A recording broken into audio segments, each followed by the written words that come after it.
for India to become an AI superpower. And what we wanted to look at was that, I personally, honestly, don't understand much about AI. So this is our attempt to speak with experts who understand the relationship between data and AI. And the questions in my mind that I've been thinking about while we've had conversations with our speakers, and for me, the one that stands, that's sort of the most compelling question that I have is: AI inherently adversarial with privacy? And can we have meaningful artificial intelligence while also having privacy? Do we need more and more data in order to develop effective AI for India to become an AI superpower? And so, how should we think about AI in the context of data, or data in the context of AI? What sort of protection should we bring in? And in that sense, how do we have a policy that's not harmful to the privacy uh, of Indian citizens, right? So we've had about 200 registrations for this discussion, and typically we know that we have about a 50% drop off. So we hope that there will be enough of you here for us to have a conversation. And although we have collected a lot of questions prior to this discussion from many of you, and people do join intermittently and leave. So this discussion is being live streamed, and you may refer to our YouTube channel in case you have to drop off or in case you missed a part of this discussion and you want to revisit it later. We'd like to thank Flipkart, Microsoft, and Facebook for their support for this discussion. And I'd also like to thank the Center for Internet and Society, which is our community partner for this discussion. We've divided this into three parts. Rahul, who you just heard, will give us some opening remarks and give us some food for thought. And we'll have a few questions for him. And subsequently, we'll follow up with two panels. One panel will be focused on data and utility, and more in the context of non-personal data, but also about how AI utilizes data.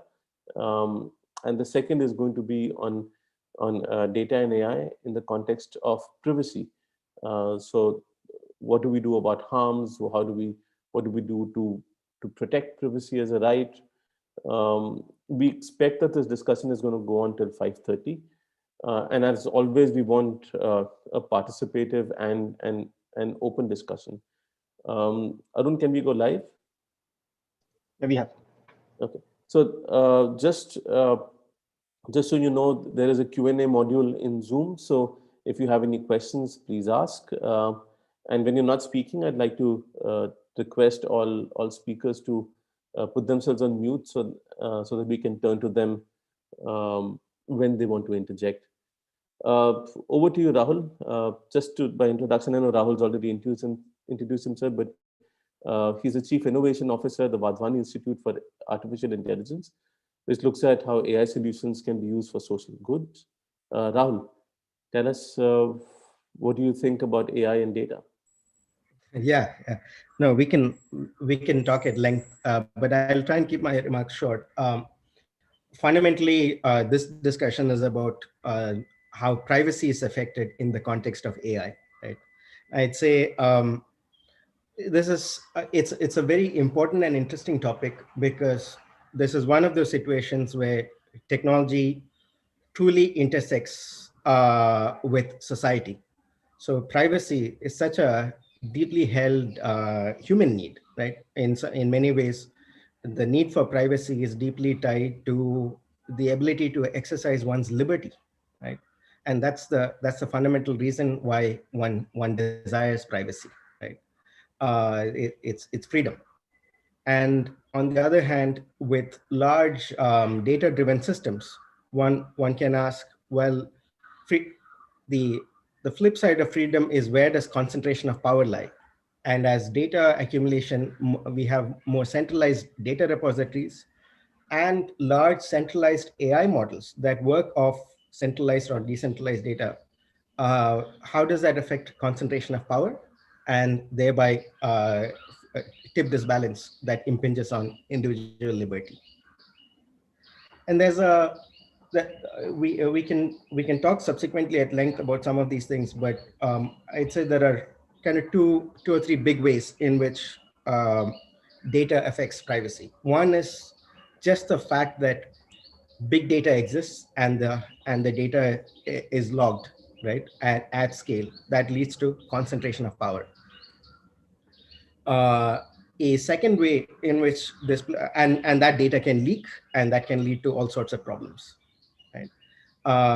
The second way in which this applies is just some of these technologies being used as a means of surveillance. So, for example, face recognition systems, speech recognition systems, and so on. So, where the it's not the data, but the algorithms that are leading to invasion of privacy. Right? And to that extent,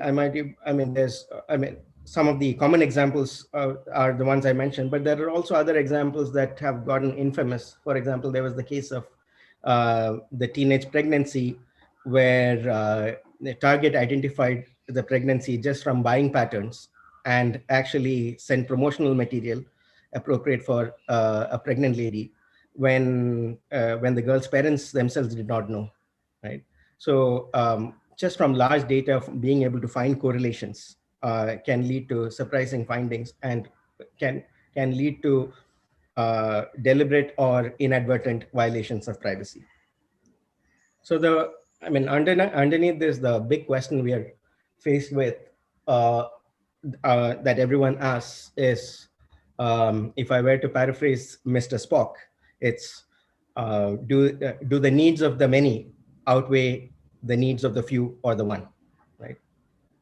And there are, I'd say there are two big dimensions to look at this from, which is technological and societal. And in the societal part, maybe I'll touch upon institutional capacity. Technological is, there are algorithmic ways to address needs for privacy, right? So, for example, if we truly want, at the efficient frontier, which is if we want to push the limits of privacy and while having utility, current algorithms do push us to a limit of trade-off. And to operate at that limit, there are techniques like, for those of you interested, there are techniques like differential privacy or federated learning, or more recently, split learning. These are techniques that have been developed that preserve privacy while allowing AI systems to be developed on top of the data.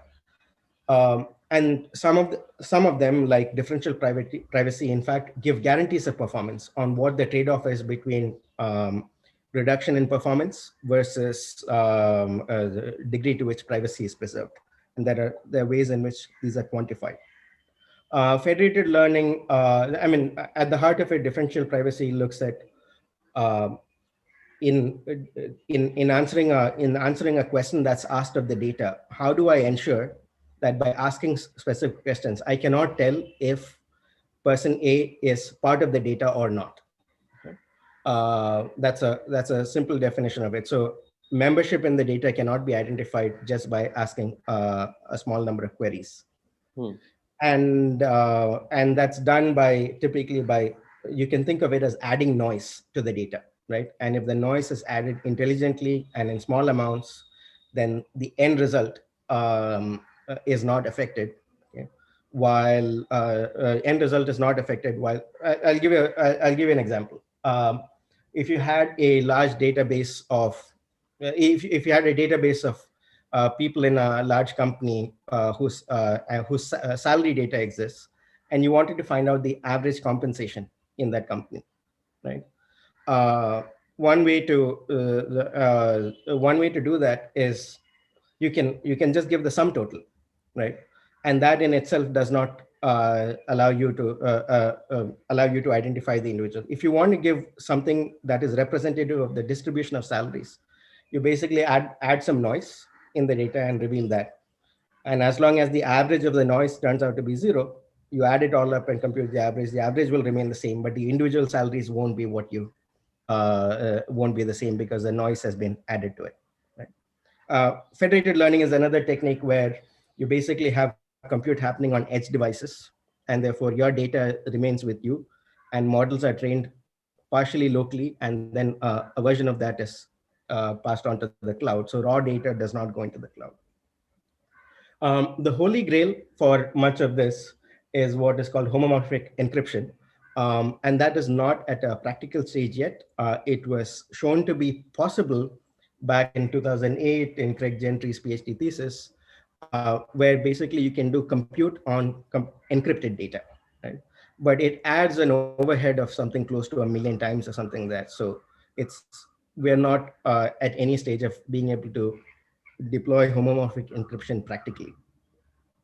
But all of this was intended to convey to you that we do have technological tools, okay, to to have privacy preserving AI. So in that context, I'd say many of the if we just go back, if I look at the work we are doing and we engage heavily with partners to deploy, government agencies, nonprofits, etc. Right? Uh, the challenges, many of the challenges are also in institutional capacity. So for example, if it's personal health data, well, there's a need to build up institutional capacity in health ministries to handle sensitive data, right? To know what is sensitive data and what's not. How do you actually enable access control? Do you have systems in place to actually, do you have systems in place to test for these?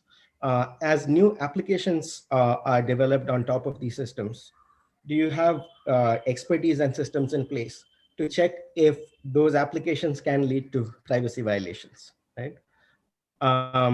So those are institutional capacities that are needed.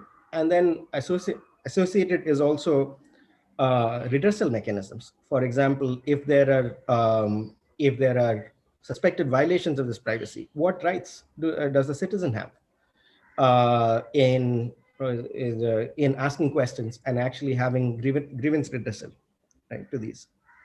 So as is typical of these situations, I think we are far away from even the technological frontiers being deployed in practical application for many large scale public good applications. Um, I'll say that so there in this context, there are many questions that get asked about, for example, should AI be regulated, right? And I think it's a useful question to ask. It's an important question to ask, and I have my view on it. And my own view of this is, I don't think the right way to look at it is AI to regulate AI. We should be looking at regulating applications. The analogy I use is, let's take chemistry. Do we regulate chemistry, or do we regulate pharmaceuticals, chemical weapons, dyes that go into clothes, right, or food additives? It's the latter, because regulations have to be associated with risk, and risk is very much tied to applications, right? Risk is tied to applications. Laws in specific domains are tied to applications. Institutional capacities are also tied to applications, right? The and so I would encourage the same with regard to AI, which is it should be application specific. The regulations needed for AI applications in the financial sector, for example, have to be different from health, which have to be different from, for example, recommending what movie you may want to watch next. Right? These should not sort of be governed by the same criteria. And we have a long history of multiple domains from which we can borrow from. I should also add that these sort of bringing in checks and balances in technology is something that we've known for a long time. And it's not just through technological means that these are done. These can also be done through, for example, access control. So for example, you know, there are technologies that, you and I can't just walk up the street and buy, right? This is true of defense technologies. This is true of many medical technologies, right? So many regulated domains have controls even at the level of access, right? And similar things can be applied to the context of AI and data, which is, do we want access to data, or do we want access to models, or do we just want access to inferences, right? Uh, these have different value, right? Uh, and finally, I'd also say that if when it comes to the question of AI and privacy, like I said, bunch of the question is just about the data, and then there are other questions about AI applications related to privacy. There are ways in which AI can also benefit privacy. For example, one of the common ways in which privacy is violated is from data breaches. And there are today, most threat protection mechanisms rely on AI techniques to rapidly identify these. That's one. And secondly, I, the if we look at things like bias, right? There are algorithmic ways, okay, to bias and privacy. There are algorithmic ways, like I said, to mitigate some of these. And in fact, to an extent that if we take the example of bias, we do have techniques by which bias can be mitigated even if bias exists in the data. And so I do see possibilities where, if done correctly, we can actually have algorithms provide more unbiased decisions than a human being in that situation has been known to do, right? So the sort of questions that come up in that situation are, what standards do we hold our algorithms to? Do we hold our algorithms to the same standards as ourselves, or do we hold them to a higher standard than ourselves, right? And I'm not one to suggest that we should be hesitant in that. We should hold them to high standards, and why not? Social progress depends on holding high standards, right? So I'll pause there, and happy to take So, questions on the. Rahul, the base question that we've sort of entered this discussion with is around data. Um, do we need more data for better AI? And is there, and sorry, I have another question, but I'll get to that next. But is there an answer to this question, that we is to the assumption that we need more and more data for better AI? Yeah, let's see. I'll give you maybe two or three dimensions to that. Hmm. The naive answer is yes, more data always helps. But the more sophisticated answer is there's diminishing returns, okay? Hmm. Because you know most interesting things you can learn from the data you will learn from the first 1,000 samples or so, right? Hmm. The second 1,000 samples don't give you anywhere close to the same level of new information as the first 1,000 samples, right? Hmm. So what progressively what is more useful is actually getting more data that gives you useful information. So data that involves surprise, data that is new, Hmm. right? Not just of the same kind. That's um, that's the efficient way to do it, right? And there are ways to do that, and the domain that looks at this is called active learning. Um, the second, maybe the third thing I'll say is there are, fact is today's, for example, deep learning algorithms are extremely data hungry. And, if you look at us, human beings don't need anywhere close to, a child doesn't need to be shown 1,000 cats to be able to recognize a cat, Hmm. right? And so we know that our algorithms are data inefficient, and there are new techniques being developed to actually learn in much more data efficient manners, in a more data efficient manner. And there are techniques that are suggested that appear to give maybe about 90% of the performance, but with maybe 1/10 or 1/100th of the data needs of some of these more data hungry models. So we are in the early days of we are in the early days of this new age of AI, and I'm very confident that we will get to far more data efficient techniques as technology progresses.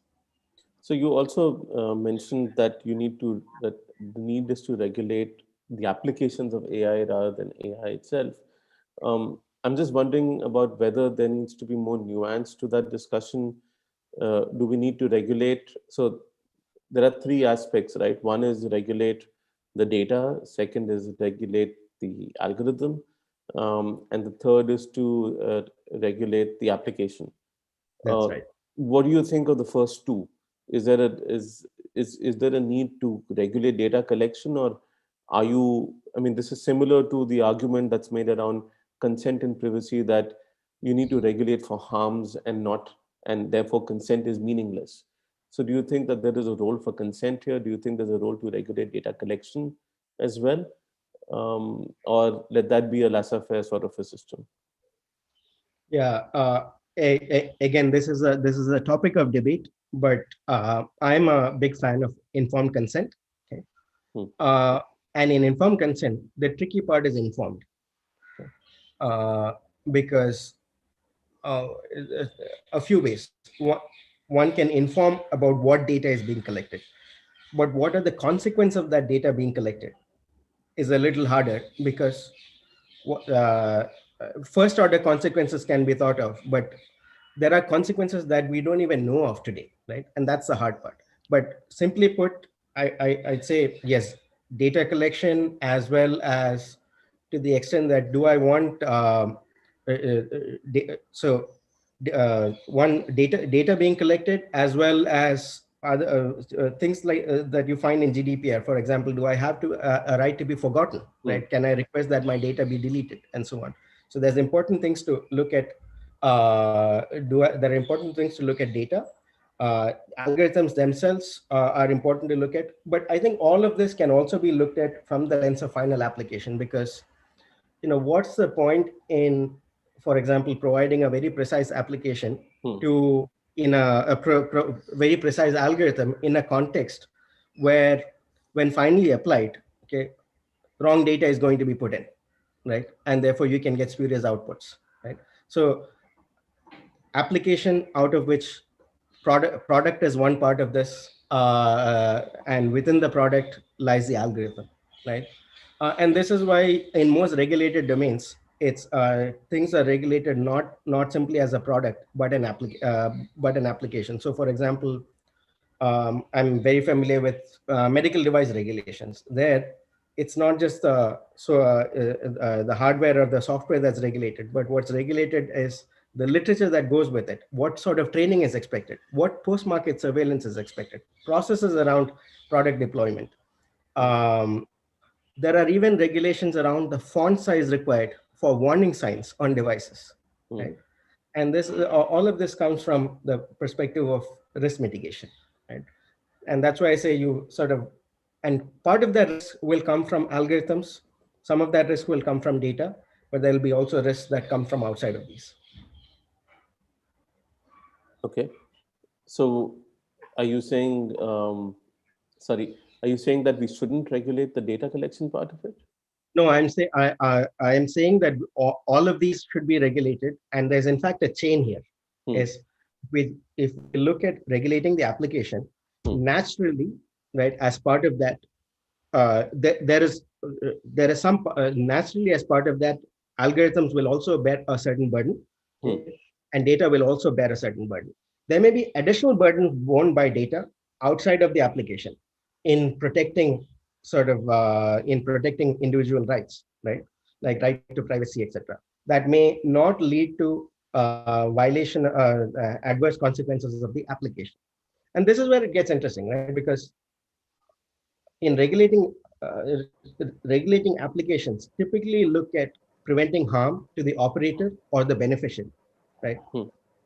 But we also need to look at mitigating harm to the people who contribute to the data or the development, right?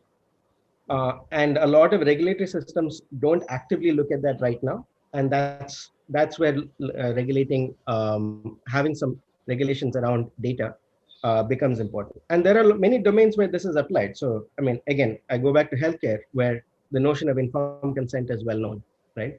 And you have the notion of institutional review boards and ethics committees and so on. The question is, are these institutions set up to address the needs of data and AI driven solutions? Because that's not the mandate with which many of these institutions were originally set up.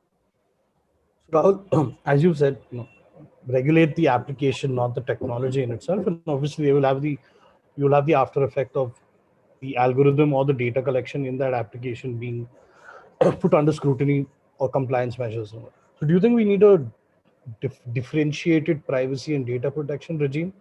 So to say that personal financial data can only be used for these use cases, and personal health data can only be used for these use cases. Social media data cannot be used by financiers. You think that is so a more fragmented consent architecture towards data and AI? Huh.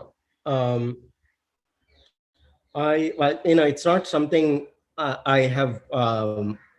It's not something I have thought about in sort of asking. Well, or certain kinds of data should not be used.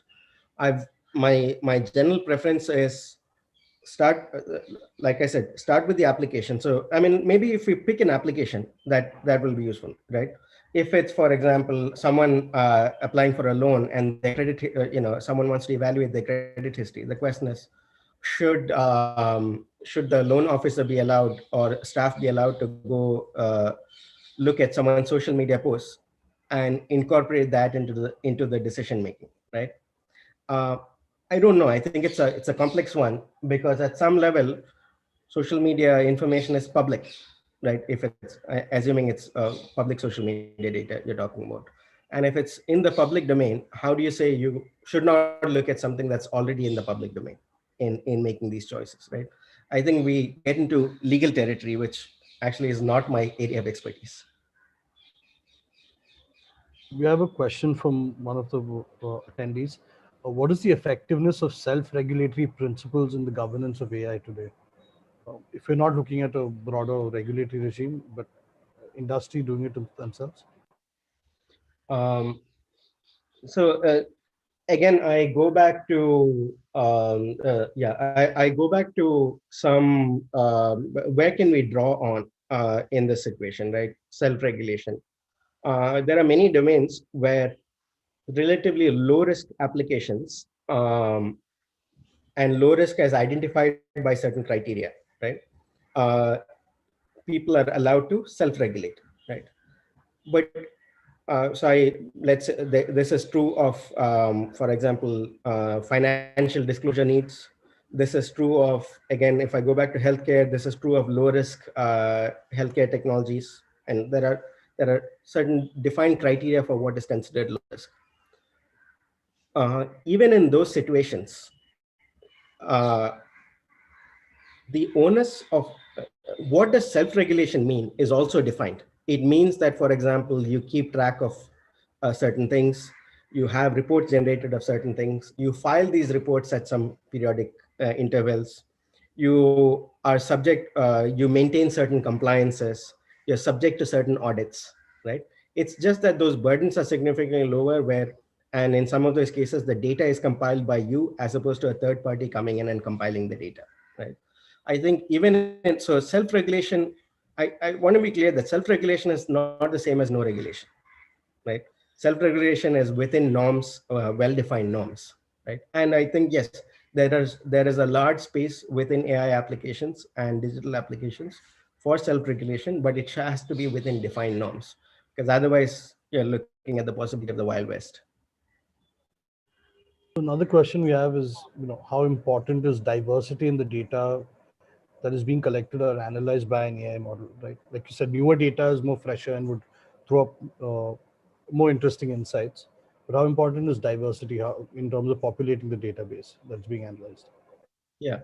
I mean, the answer is easy, which is the the required. I mean, one, for models to be robust, you want diversity in data, and so this again goes down to application, right? You want as much diversity as will ensure safe application, right? And so the necessary, I'm trying to give a more technically correct answer, which is the amount of diversity that is necessary is that should be there, is diversity that is needed to ensure that the claims you make of the application, right, can be held up. So I'll give you an example. If I say that I have an algorithm I have an algorithm that is supposed to, I don't know, be this is a This is an automated radiology reading algorithm, let's say.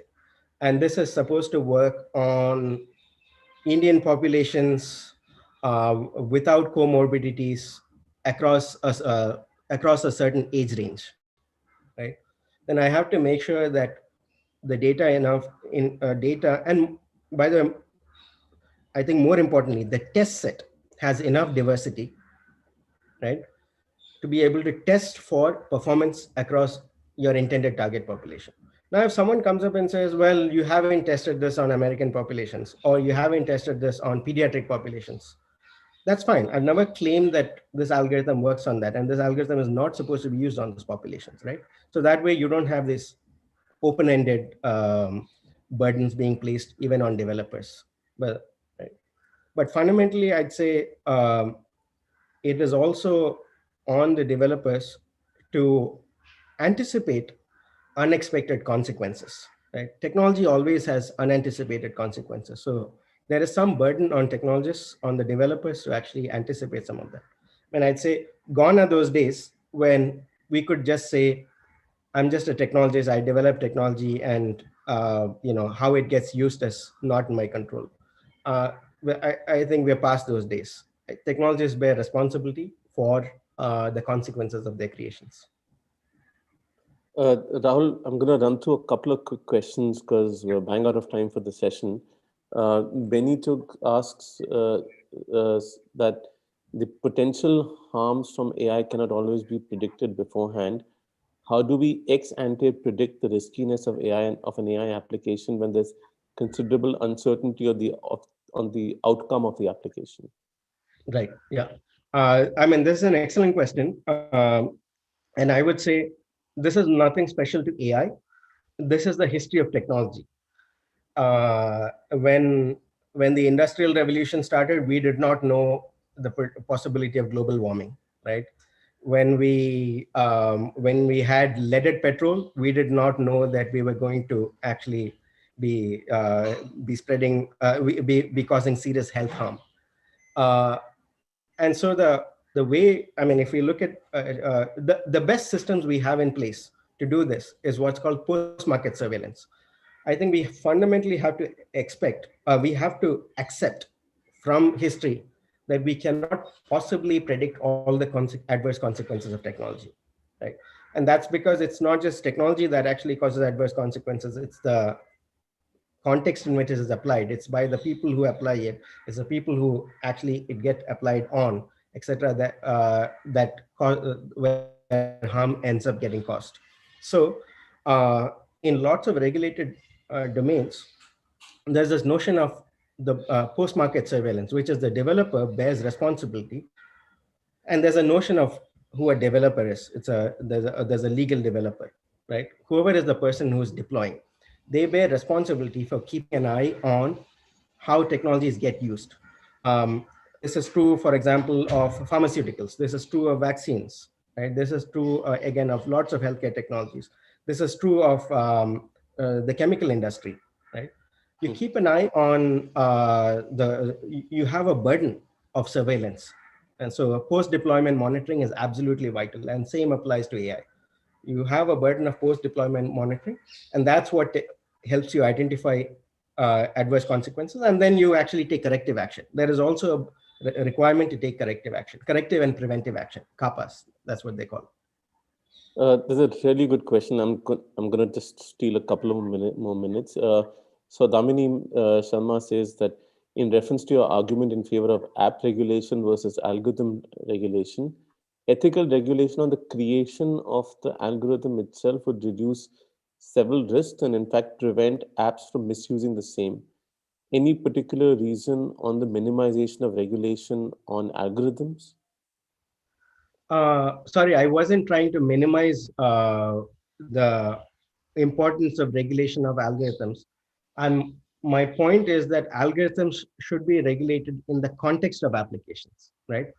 And when you look at the applications, the regulatory burden may come up on the algorithm.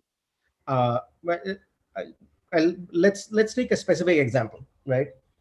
An algorithm can be, for example, an image recognition algorithm, right?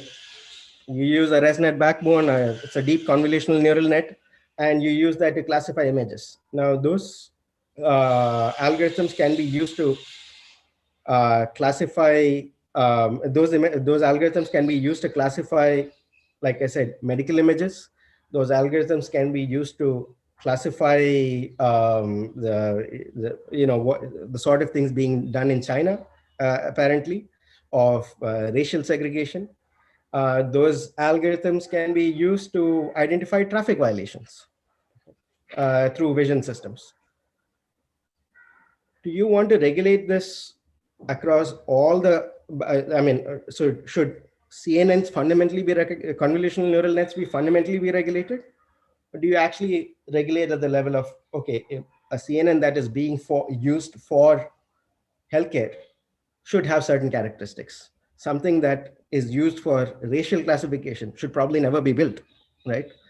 And something that's used for traffic violations probably need, So in that, much lesser regulation. Rahul, should we distinguish between uh, uh, the use cases that rely on personally identified data sets versus, um, you know, non-PII?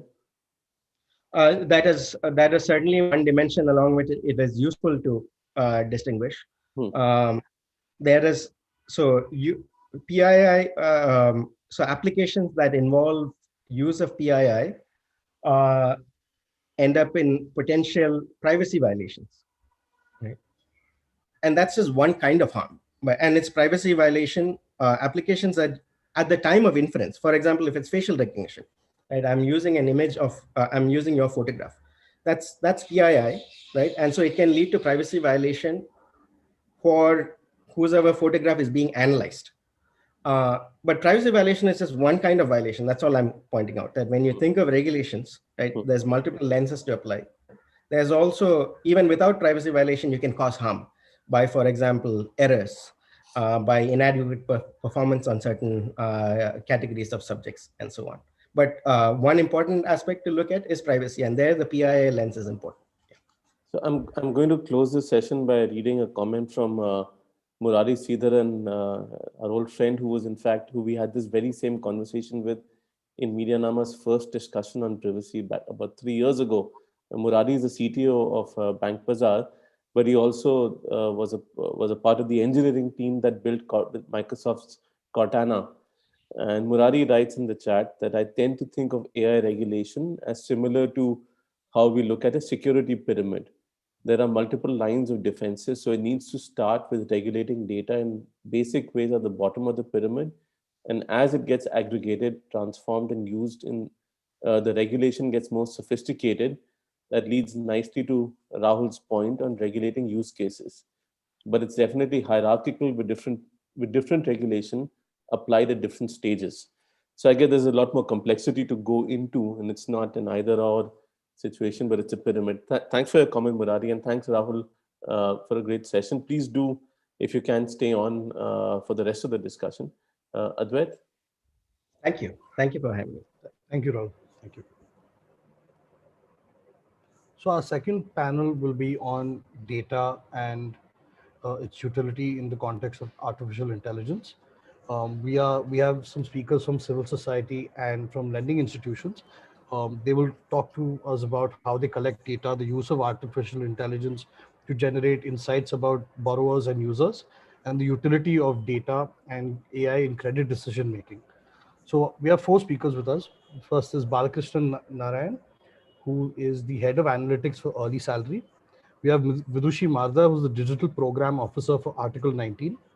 We have Meghna Suryakumar, who is the co-founder and CEO of CrediWatch, and Tarunama Prabhakar, who's the co-founder of Tattle.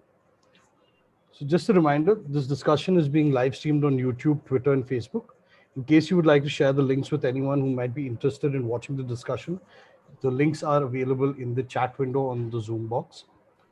Further, if you wish to share the stream on Twitter, the takeaways from the session, you can use the hashtag data policies in AI, and we can retweet it from our account. Further, you can use the Q&A tab on Zoom to share your questions with us before each panel discussion starts. So let's go to the panel discussion. Meghna, are you there? Hi. Hi, Meghna. Hi. Hi. So just as an introduction, Meghna is a co-founder and CEO of CrediWatch. It is an alternative data company that provides lenders with information about SME borrowers specifically. And they use all kinds of structured and unstructured data available to provide credit insights to lenders. So Meghna, just briefly, can you explain to us how does CrediWatch collect data? How do you utilize that data? And what do you provide lenders as the end product? Sure.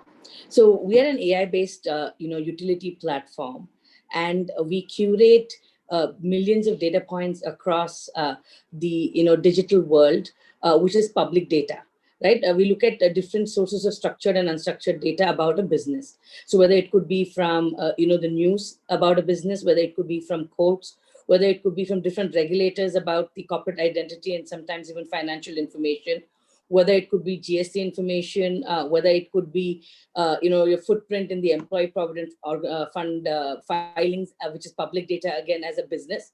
So we look at different digital footprints on businesses. So we're not in the business of collecting information about individuals, right? We're in the business of collecting information about businesses, and they could be small businesses or large businesses. They could be proprietorships, they could be unlisted companies, or they could be listed companies.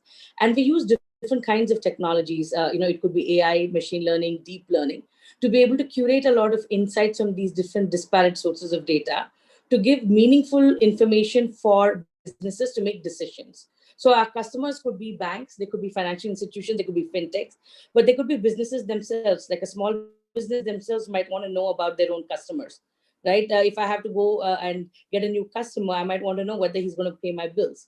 So I think as businesses need to be transparent, and transparency builds a very trustworthy trade system.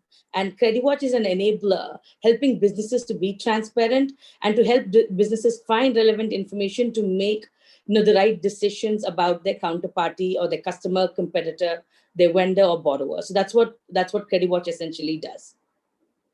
Since you're mainly collecting data from SME borrowers, right? At least on the lending side, on the lending piece, how do you segregate personal information from non-personal information? And how do you segregate what you can infer from the non-personal information about the Sure. attributes of, let's say, a proprietary owner or a partnership? Sure. So nothing in the public domain is personal information of either an individual or a corporate. So once it's out in the public domain, voluntarily disclosed by an individual or voluntarily disclosed for a regulatory purpose. So whether you're an individual or a proprietor, if that information is in the public domain, that's not considered private data or personal data, right?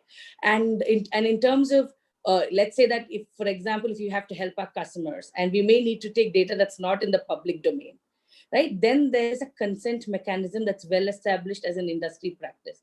So the fintech industry per se in India, right, I think from the past 2 years, ever since the account aggregator framework came into existence, and even before that, has been following the best practices to deal with personal data of borrowers. So CreditWatch is not in the business of lending, and we're not in the business of collecting personal data.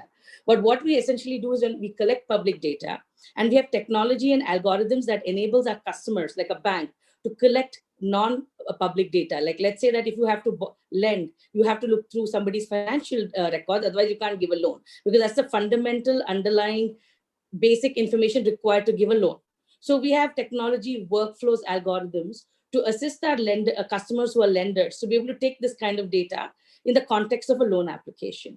So one of the things that the fintech industry has been doing is collecting data for a specific purpose, right? And that's the tenet, right? Even if you look at the data protection law that's going to come into force, in sometime in the near future, the fundamental tenet of that law is you need to collect data for a legit purpose, right? So fintech industry is here to help our customers give loans. So we are essentially collecting data for a legit purpose, right? That's the first thing. Second thing is, if we are collecting non-personal or data that's not in the public domain, I would not call it personal data, but data not in the public domain, we are collecting it on behalf of our clients as by giving them the technology. We're not collecting it per se.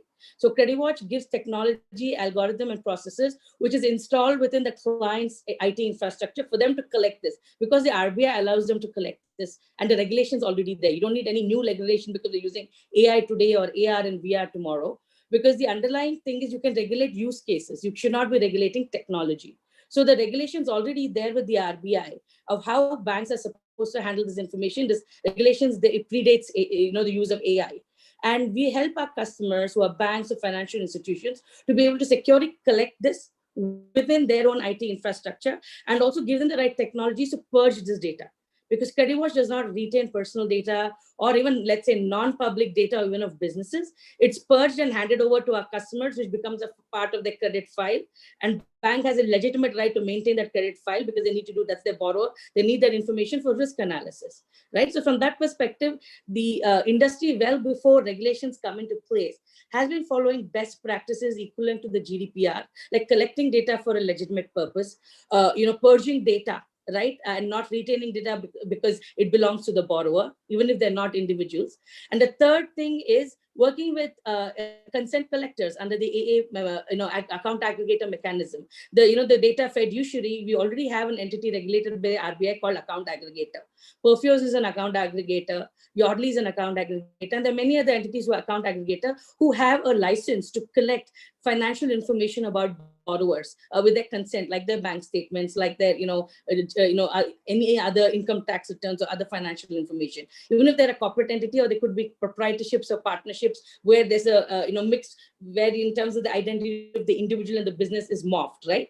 So we would work with account aggregators and these kind of data fiduciaries and follow the process. And account aggregators have already regulated to ensure that they handle this data in a manner that the business is not compromised. So from that perspective, and it's not just CreditWatch, but all fintechs in the industry operate because there's well-established, let's say, protocols, RBI regulation already in place.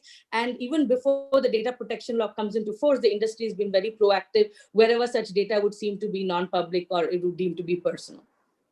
Megha, just taking off from the question that we asked Rahul, how do you think AI ought to be regulated? Is there, and I know that it's not pertinent specifically to your business because you don't collect personal data, but do you have any views on how it ought to be regulated when it comes to personal data? So I don't think that AI per se can be regulated, because today it's AI, tomorrow it's AR, VR, and day after tomorrow it's something else that we may not even know what it is. But use cases need to be regulated, right? Can you take data of individuals to use it for a non-legitimate purpose? No. So the use case becomes very important. And one of the comments or questions on the pyramid becomes really relevant. That you need to look at it from a pyramid perspective. The first underlying thing is we don't have data protection law in India, right? So first thing we do is we come up with a data protection law to protect the privacy of individuals in the data. That's the base of the pyramid. After that, you look at the use cases. If the use cases are legit, right, then you would not regulate them. If the use cases are not legit, then you would prevent that kind of data collection or analysis from happening, and you would make those kind of use cases non-legit. But I don't think per se saying I would regulate AI or I would regulate IT or I would regulate AR, VR or deep learning would not make any sense. But if you regulate the use cases, then depending on the use cases, you can make individual regulations to make that use case legal or illegal. So from a non-personal data perspective, there's a question from Raghav Ahuja who asks, what are your views on developing a data producer's right, i.e. the right of owning non-personal, anonymized, machine-generated data, for example, in relation to the automobile industry, IoT devices, sensors, as property in India? Would this right of owning data be allocated to the owner of the car or the manufacturer of the car or sensor or software? I mean, that law is very well clear for 50, 60 years, right? In India, we say copyright belongs to the author. And if you look at there's a case maybe 50 years ago where somebody reorganized names and created the yellow pages and reorganized in alphabetical order the addresses of people. Your address belongs to you, but you created something called the yellow pages, and then you organized that as yellow pages in an organized fashion.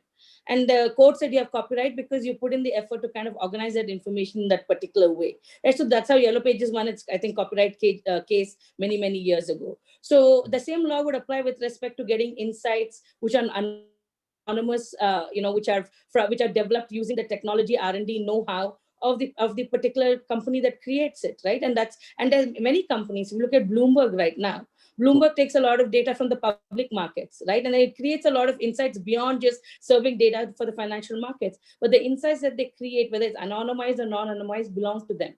right? So the So we should thesis, just regulate the use case, right? You cannot create insights using personal data if your right. use case doesn't authorize you to do so. But if it's anonymized, then you can't regulate it anyway.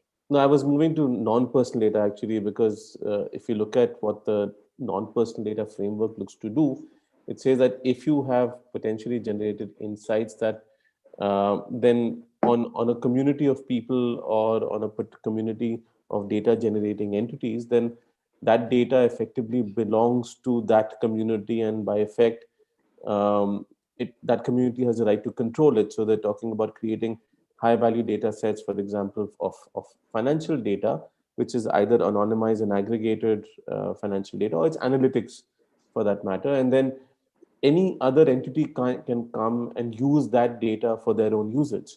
So it could be data that, for example, you generate for your clients, which is inferred data in a sense, and that someone can claim that as it belonging to a particular group of entities, and that go into a high value data set and claim that for their usage in public good. What do you think of the non-personal data frame? No, I think that that's been interpreted in a wrong way, right? Because using insights from non-personal data is not something new that we're doing today. Companies like Bloomberg, or you look at S&P and Moody's, and maybe another 1,000 companies, including many of which are Fortune companies globally, are doing that till date, right? So what the data protection bill actually No, says I is, was if you talking want, about non-personal data. exactly. They say that if you want to participate in the regulatory sandbox, then you should be able to share some of these data sets there, and everyone should be able to use it for public good, right? That is the context where data sharing comes in for public good. But per se, I don't think the law as it exists today doesn't talk about the fact that if we don't participate in that system and if we don't participate in that sandbox, any company which has created insights or analytics needs to give it up for public good. I don't think that that's the way it needs to be No, interpreted. I wasn't talking about the personal data Yeah. protection. I was talking about the committee of experts on non-personal data that's put together a framework for non-personal data. Yeah, which is non-binding. It's their opinion. It's non-binding until there's a law that makes it mandatory to do. Right. That's exactly what I'm saying. And if that has to happen, then probably we'll have to change the way all data corporations from time immemorial have done business. And if they're able to pass that in the parliament, maybe they'd be able to do that. But at this point, that was not the intention of wanting the data for public good. It was because if you participated in these use cases, they're coming up with a regulatory sandbox. And if you participate in that sandbox, then if you are a corporate entity, you should be willing to share those anonymized extra those data sets that you've created for public good as a part of that sandbox. And let me tell you, like many of the entities in fintech today, right? I'm sure that they'd be open to sharing non-anonymous data voluntarily. Like CreditWatch itself, is coming up with a project where they created some fundamental ways where data needs to be exchanged amongst financial entities to be able to make better insights. So we want to kind of open source it, some basic elementary data structures, which is again some of the insights we've gained from non-anonymized for greater public good, right? And we're doing this ourselves, and we're calling this the India Protocol. And that's going to be something that is going to be open source, where we want everybody in the industry to use our basic data structures and data protocols for greater good to create better financial applications for SMEs. Those kind of things will happen voluntarily, but I don't think that it will be possible if they pass the law, there's a different thing. But to get companies to do that mandatorily outside the sandbox, where someone comes in voluntarily would be really difficult. Understood. I think, Arun, if you could just put a link to a summary of the non-personal data framework for everyone to read, that might be useful. Advait, over to you. So, Mr. Balakrishnan, thank you for joining us today. Just wanted to get to you. Mr. Balakrishnan is the head of analytics for Early Salary, a digital lending company that mainly provides salary advance loans and other personal retail loan kind of products. So since you deal with individual borrowers directly, what are the kinds of personal data you all are collecting, and how do you ensure that their privacy is protected in that sense? So 5 years back when we started, we thought that all types of data which is socially available and is in public domain, we need to get into that, and we need to start and create something like a social score. Right? That was the thesis when we started.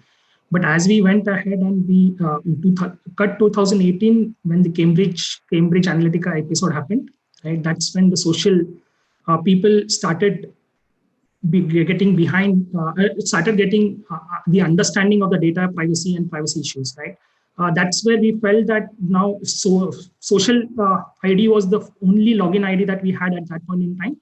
Then we moved to something like a Gmail ID, right? Gmail is the, any email ID through which the customer can log in and get a loan from us, right?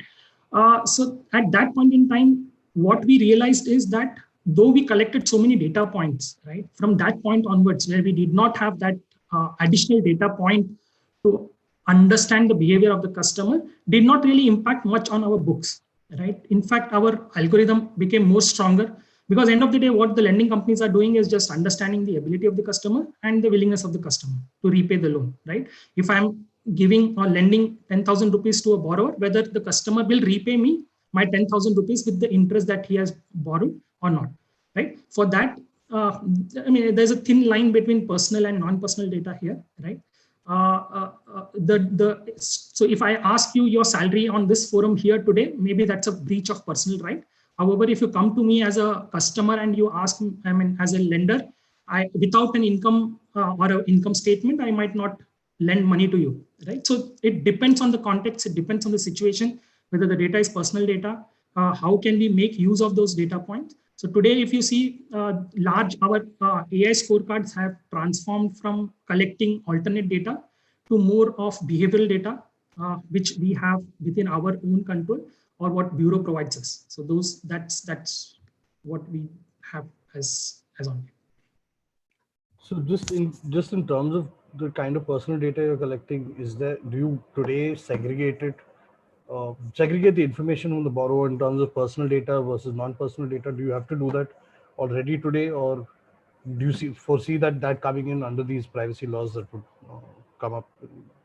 As I said, personal, non-personal is situational and context. Let's take an example. I meet a stranger on the street, right? I might only reveal my name. I'll not go further than that. However, if I meet an acquaintance in my complex, I might go a little further than that. I might reveal my house number to him, right? Him or her. Well, the same way, if I went to a doctor's appointment, I might have to reveal what I ate yesterday, whom I met day before yesterday, why do I have an headache, do I have a previous headache, etc. Right?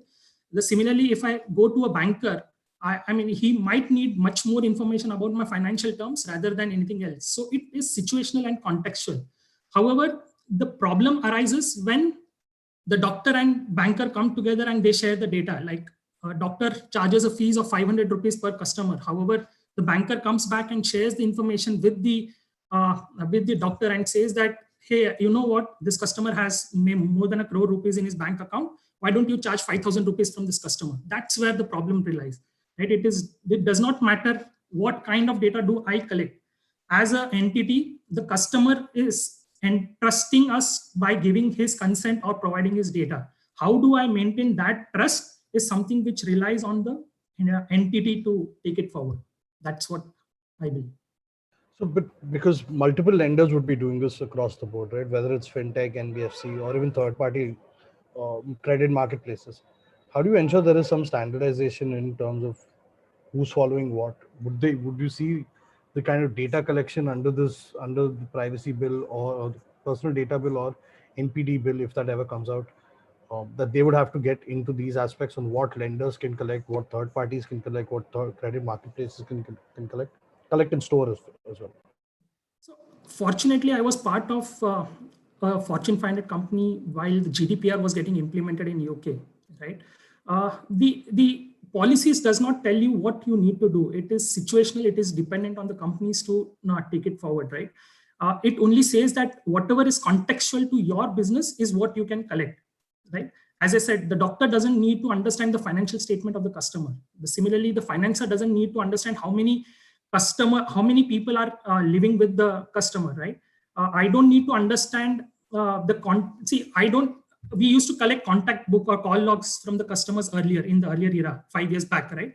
Today, I feel that I don't need to get into the level of details, as in whom did he speak to yesterday night before going to sleep, right? That is nothing to do with my financial statements, right? That doesn't impact in any way about the financial implications of the customer. So it's about how do you use that information in the public domain, and how do you, I mean, what context your business is, that is what primarily defines what you can collect and what you should not.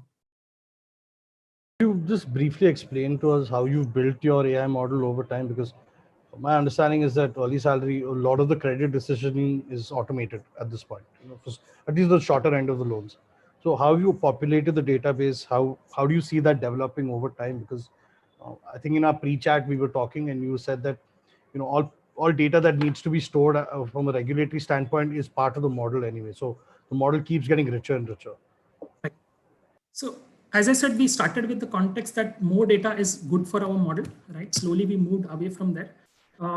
We started churning the right data set, as in understanding the behavior of the customer. So from financial statements, where we used to generate the kind of variables which we used to have 5 years back, today we went ahead and we started generating some behavioral aspects, as in, if the customer's income is 10,000, how much is he spending on maybe on his loan EMIs, how much is he spending on a rented apartment, or how much is he spending on fuel.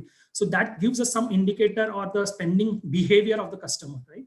Similarly, to understand the intention of the customer, we get into something like keyboard strokes, how quickly the customer is typing, whether it is a robot that is typing the form, or it's then a human who is sitting behind and typing. Like if I use so that's something which we are trying to then from the face, the customer gives us a selfie. So selfie by itself is a large data point for us, right? So how can we extract images which are extract data point from images, right? When I'm talking to you and I'm sitting in front of camera, I'm sitting right in front of you. However, while I'm capturing a selfie and I'm evasive, that's the behavior we try to figure out. How risky is the customer based on the selfie? What we try and generate some emotions of the customer out of selfie. So those are the kind of behavior that we are tracking. We are also looking at how maturity level and graying of hair has an impact on the risk or the delinquency of our customers. So that's how we are evaluating. Yeah. That's where we are moving towards, rather than capturing an alternate data like who are the customer's friend, how many friends does he have, what are the contact book information, etc. So those data points we have left far behind, and we are moving into the behavioral aspects of the customer. Sorry, I just wanted to clarify this. Are you saying that on the basis of a selfie and on voice, you're able to determine how reliable a potential customer might be, or in terms of paying back a loan? How do you determine this? So see, it's more of an intention that we are looking at, not the ability or willingness here, right? As I said, if the customers, how do you determine intention from a selfie? I mean, someone could be nervous while looking at a camera because they're not used to a camera, right?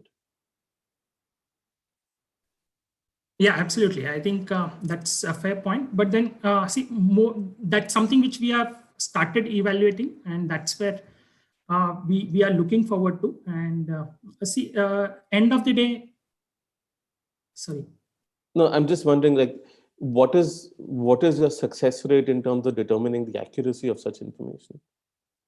See, here we are not looking at the customer's ability or willingness, to be honest. It's only the intention. We want to keep away the bad customers out of our even with the pool, which are getting into the AI algorithms. Even with the intention, what is the accuracy of such information? See, fairly, we have been able to understand we have been able to identify the evasive customers from our algorithms that we have developed, right? Okay. So yeah, I think fairly the results have been fairly accurate as compared to what we have been seeing in the past. Okay, so the question we have is, I'm just going to beleaguer this point. Fairly accurate means that there are parts that are also instances where it's been inaccurate. So would it be right to say that customers who have been judged incorrectly have effectively been discriminated against? This particular thing is in pilot. We are still studying the behavior. It's not gone live yet. Okay. This is something which we are still evaluating as a process, right?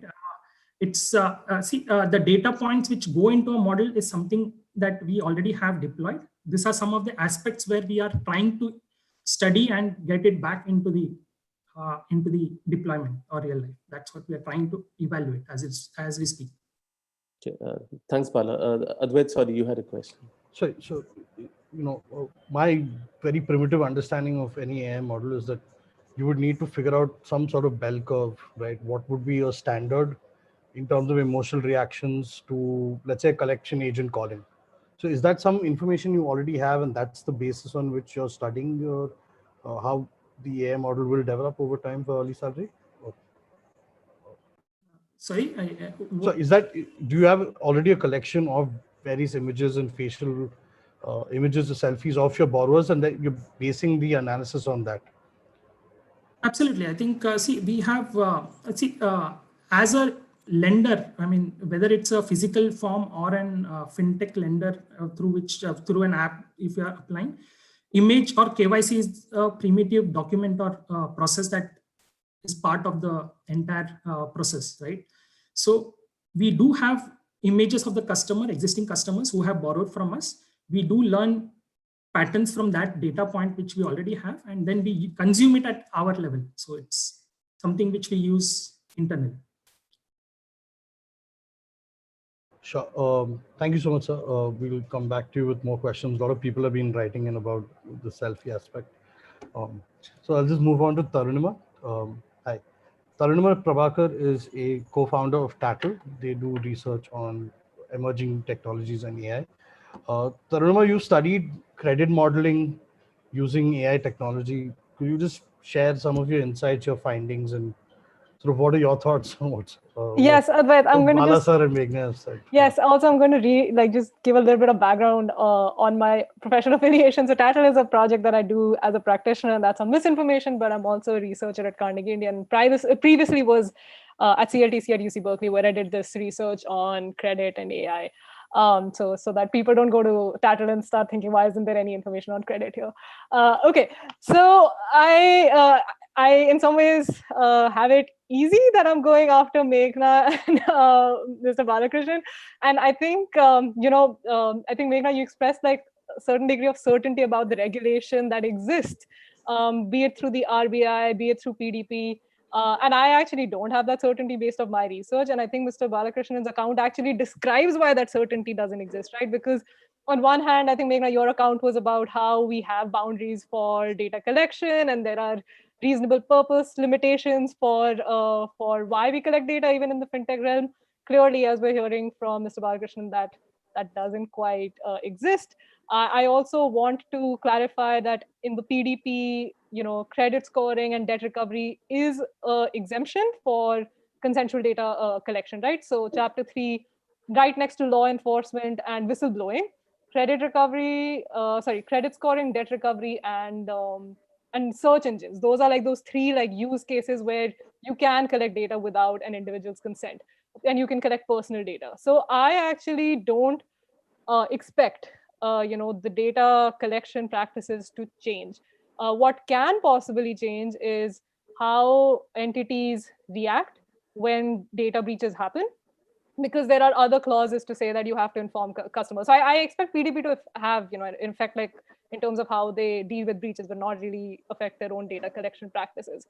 In terms of one of the things, through my own research, what I know is that most fintech companies do collect data, and contrary, Mr. Balakrishnan, from at least the way I define it, collecting selfies is alternate data as well. So any behavioral credit scoring, even if it's not contact data and friends and location, my sense is early salary probably also collects location. But even if you're doing scoring based on selfies, that is alternate data, right? And that is, to me, it's somewhat it's in the same realm as collecting location data and contact data. I don't see a qualitative difference between them if you're using those for credit scoring.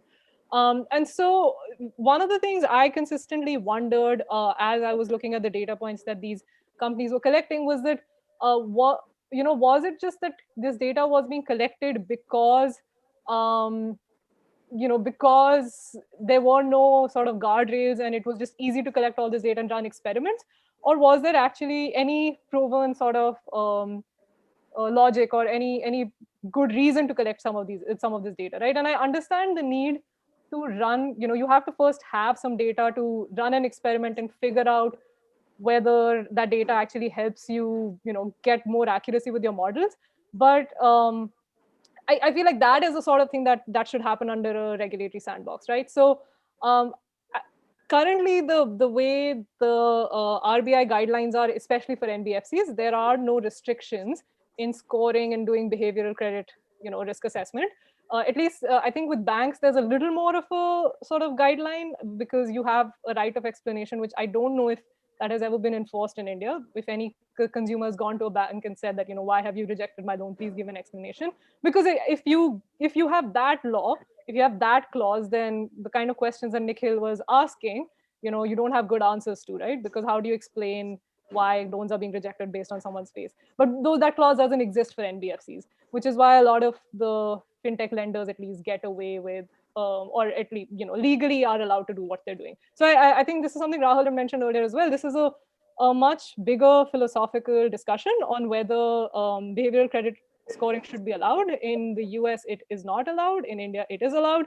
And kind of how Meghna was describing, how you can have a third party that provides the insights to like a second or like another sort of processor that has legal rights on collecting data. This is something that happens even in the US, where if a third party isn't allowed to collect data, you land up, there are ways to, I think, like play the regulation. Always I would say that there are ways to like move around regulation. So I'm going to stop at that. I think that the spike in algorithms and the spike in credit scoring should make us think back to the principles under which some of these guidelines are being laid out, both for NBFCs and banks by the RBI. I'm also very curious to understand why PDP makes an exemption for credit scoring and debt recovery. Clearly, we think that that's a very important, use case. Like we don't make an exemption for health stack, but we all like health use cases. We somehow make an exemption for credit scoring. So I'm curious to understand that motivation. And if I am allowed to put a question out to the two folks from fintech industry here, I would love to understand from you if you've ever stopped, or discarded a certain data point, having realized that it does not give you the accuracy. Like let's just say you say that it gives me a 0.1% more accuracy than my baseline model, and would you then at that point, reject a certain data point for like its privacy harms? So I'm going to pause at that. Yes. So hold that question. We'll come back to this once we're done asking you questions. Sure, of course. Something we discussed before this session, and something I've asked earlier as well, that is there a need for large swaths of data for AI modeling to work effectively, whether it's in the credit industry or, is there a need for collecting large data sets based on your research? Yeah. So, I think there are class of algorithms, right? So this is something that Rahul mentioned in his talk, where he said data is power, right? And I think that I want to push against it, because I think when someone says that data is power, I think sometimes they're often taking for granted their own skill in like making that data powerful, right? So the corollary is knowledge is power, and I think there are a number of steps that go into converting data into knowledge, right? And so these are two separate points. I think for a class of algorithms, especially neural nets of the sorts that Rahul was talking about, the way the current systems are set up, you do need a lot of data. I do think for a lot of the algorithms that are being used in the credit industry, which I mean, Mr. Balakrishnan, you should correct me if I'm wrong, but like a lot of the regression sort of algorithms don't really need you. I think we're very rapidly at the point of diminishing returns. Meghna disagrees. Okay, great. Happy to hear views.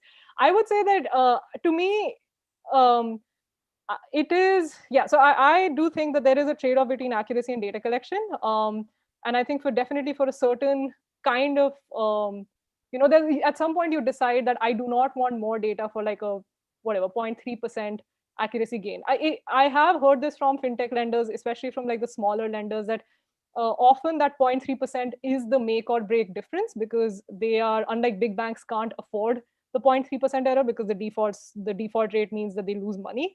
I actually don't have a good way of like, I don't have the numbers to see why fintech lenders can't handle, you know, a 0.3. That's their claim, right? But I think someone needs to investigate if like that additional data point and the 0.3% really is like a make or break trade-off for them. So just moving to, and I guess we'll get Meghna to respond later, but just moving to a privacy question here. Um, do you have any concerns about the usage of inferred data? When can, for example, non-personal data be used to create personal data insights? And is that the utility of non-personal data that perhaps we need to be concerned about?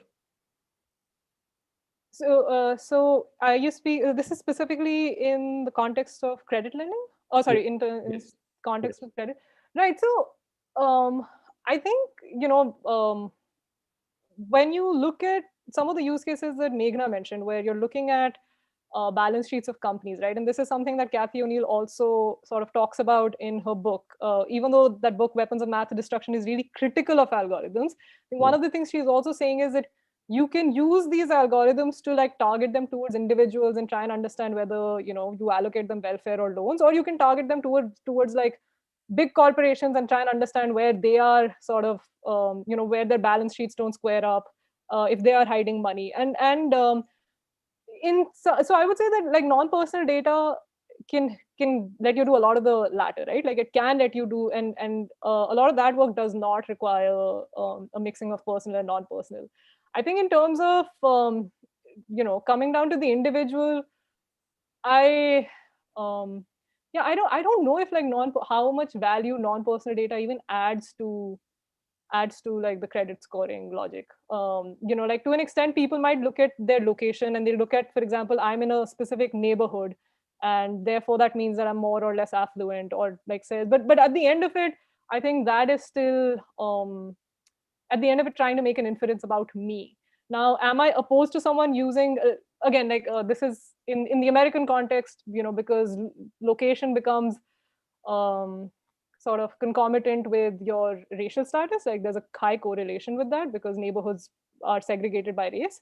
That was disbarred. And I mean, if you want to extend that logic, you could say that the neighborhood, my zip code should not be used. But I mean, that's definitely not how I think India works. We write our address everywhere, and I'm pretty sure that gets used. So I'm saying that the broader summary take back from this is that I am more concerned about personal data. I think non-personal data being used if we tackle the philosophical questions and the legal questions around personal data, I think we will also tackle some of the questions around non-personal data. Advait? I think those are all our questions. Obviously, we'll get back to you and once the discussion starts. We have Vidushi Marda, who's a researcher who looks at the legal implications of emerging technologies like AI. She's currently working at Article 19 as a research programmer. So Vidushi, not talking about lending, but what are your general thoughts about facial or emotional analysis by AI models, and in any use case for this? Thanks, Advait. And if you'll allow me, I'm going to take a little bit of time to respond to some of the things that have been said before me. I think that's the advantage of going fifth after four very rich presentations. So I think like discussions like this are so useful because you bring together different worlds that often deal with the same questions, right? So with questions of data and models and algorithms and things like that.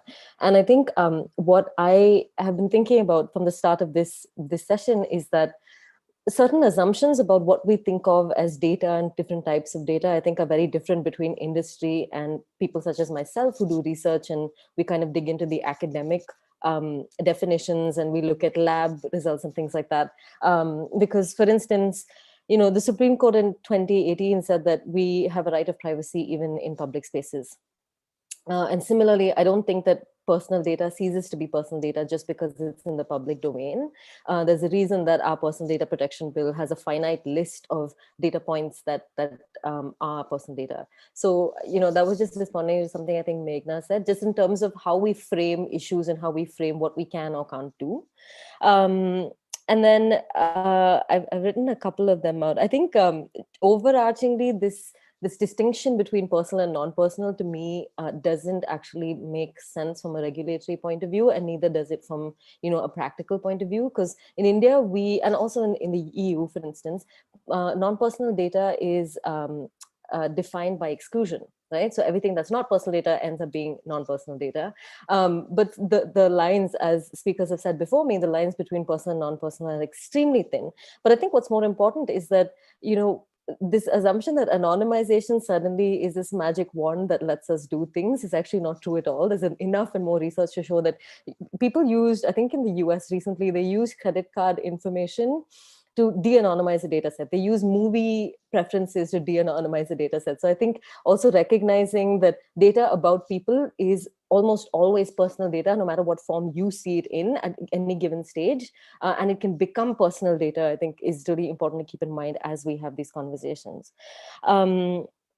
So coming now to your question about emotion and facial recognition systems, I've spent the better part of the last year kind of studying the scientific foundations and the assumptions around emotion recognition and facial recognition. I think what Mr. Balakrishnan said was that you use selfies to assess, if someone looks uneasy, if someone looks shady, quote unquote, right? And I think a lot of this work is based on, science and findings that came out in the 1960s from an American scientist called Paul Ekman, who said that there are 7 basic emotions and they are the same across all cultures. And that is the basis for which this entire field of emotion recognition and affect recognition is being built on. The problem with that is that since the time that research was published, it has been shown time and time again that is actually extremely, extremely racist research. It's it's very, very problematic, and it has no basis in science, right? So the 7 emotions that are supposedly universal are actually, we make sense of them through culture. There is no link between inner emotional state and your outer facial expression. Your facial expression can tell you how a person moved their face, right? It can't tell you how they're thinking. And I think from my vantage point, I think the problem is that we're building technologies and we're making consequential decisions about people's lives. We decide whether people can pay a college loan or not, whichever kind of loan we're talking about, based on extremely problematic science. And instead of thinking about the foundations on which these systems are built, we end up talking about optimization problems, such as where does the data go, and who gets to see the data, and what kind of data is it? Those are important questions, but I think spending a little bit of time also thinking about what is the underlying issue, or what is the underlying assumption that we're working with in this space is really important. In a report that I published on Monday, we find evidence of about 27 Chinese companies that have been, I think Arindrajit has sent a link in the chat for anyone interested. We found 27 Chinese companies that are selling emotion recognition in the fields of public security, driving, and education. We have a paper coming out on consumer lending specifically that also investigates claims from different companies that are doing emotion recognition. And what we're actually finding is that it's very costly. Data protection is not enough to even think about these problems, right? We have to think about it from a consumer protection point of view, from constitutional rights, and data protection is actually like something that should come at the very end as an optimization problem, if we assume that the rest is legal and ethical and allowed and has any basis in science. So I just wanted to flag that, because I think as the more that I study biometric identification systems in particular, I realize that it's coming from a world of physiognomy and phrenology and all of these other branches of science that are extremely problematic and have been since the time that they've come out. It's not like, they were legitimate for 4 decades and now we say, oh, actually it was like, it's something that we should reconsider. From the time that they have existed, they have been known to be problematic. And the question is, where does that disconnect come between research and scientific evidence and commercial applications that are being built regardless of it, which is why I really appreciate conversations like this. So thank you again. And I'll stop there for now. So I just want to combine 2 points that you've made, right? Obviously, there is maybe some of the research, I'm not saying early salaries model is based on past data, but let's say whatever the public use cases that are coming, whatever the public use cases that are coming out, there was a news recently that Uttar Pradesh will start using facial recognition to find I don't know, vigilantes on the street or whatnot. Distress So women. yeah, I didn't want to say so, but That's now okay, when sir. you're looking at the facial recognition sort of deployment, right? Like my fundamental view is that once a machine's made and machine's deployed, is always going to exist and only going to improve. So what are the sort of, when you're looking at private data, even if public space is protected, or personal data in a public space is protected, and then you've got these machine learning algorithms running through all sorts of CCTV footage. So, what is the legal agency that a person has anymore, right? In that sense. Yeah. This actually reminds me of something that I think Rahul said at the very beginning about self-regulation and things like that, right? So I think the assumption often is that you can have robust, quote unquote, robust self-regulation norms, and that should be enough to protect things like privacy, to deal with the issues that you're talking about, Advait. I am skeptical of that, shockingly, because I don't think that self-regulation lends itself to protecting those who don't have power. I think self-regulation in and of itself contemplates people in power deciding how they will act.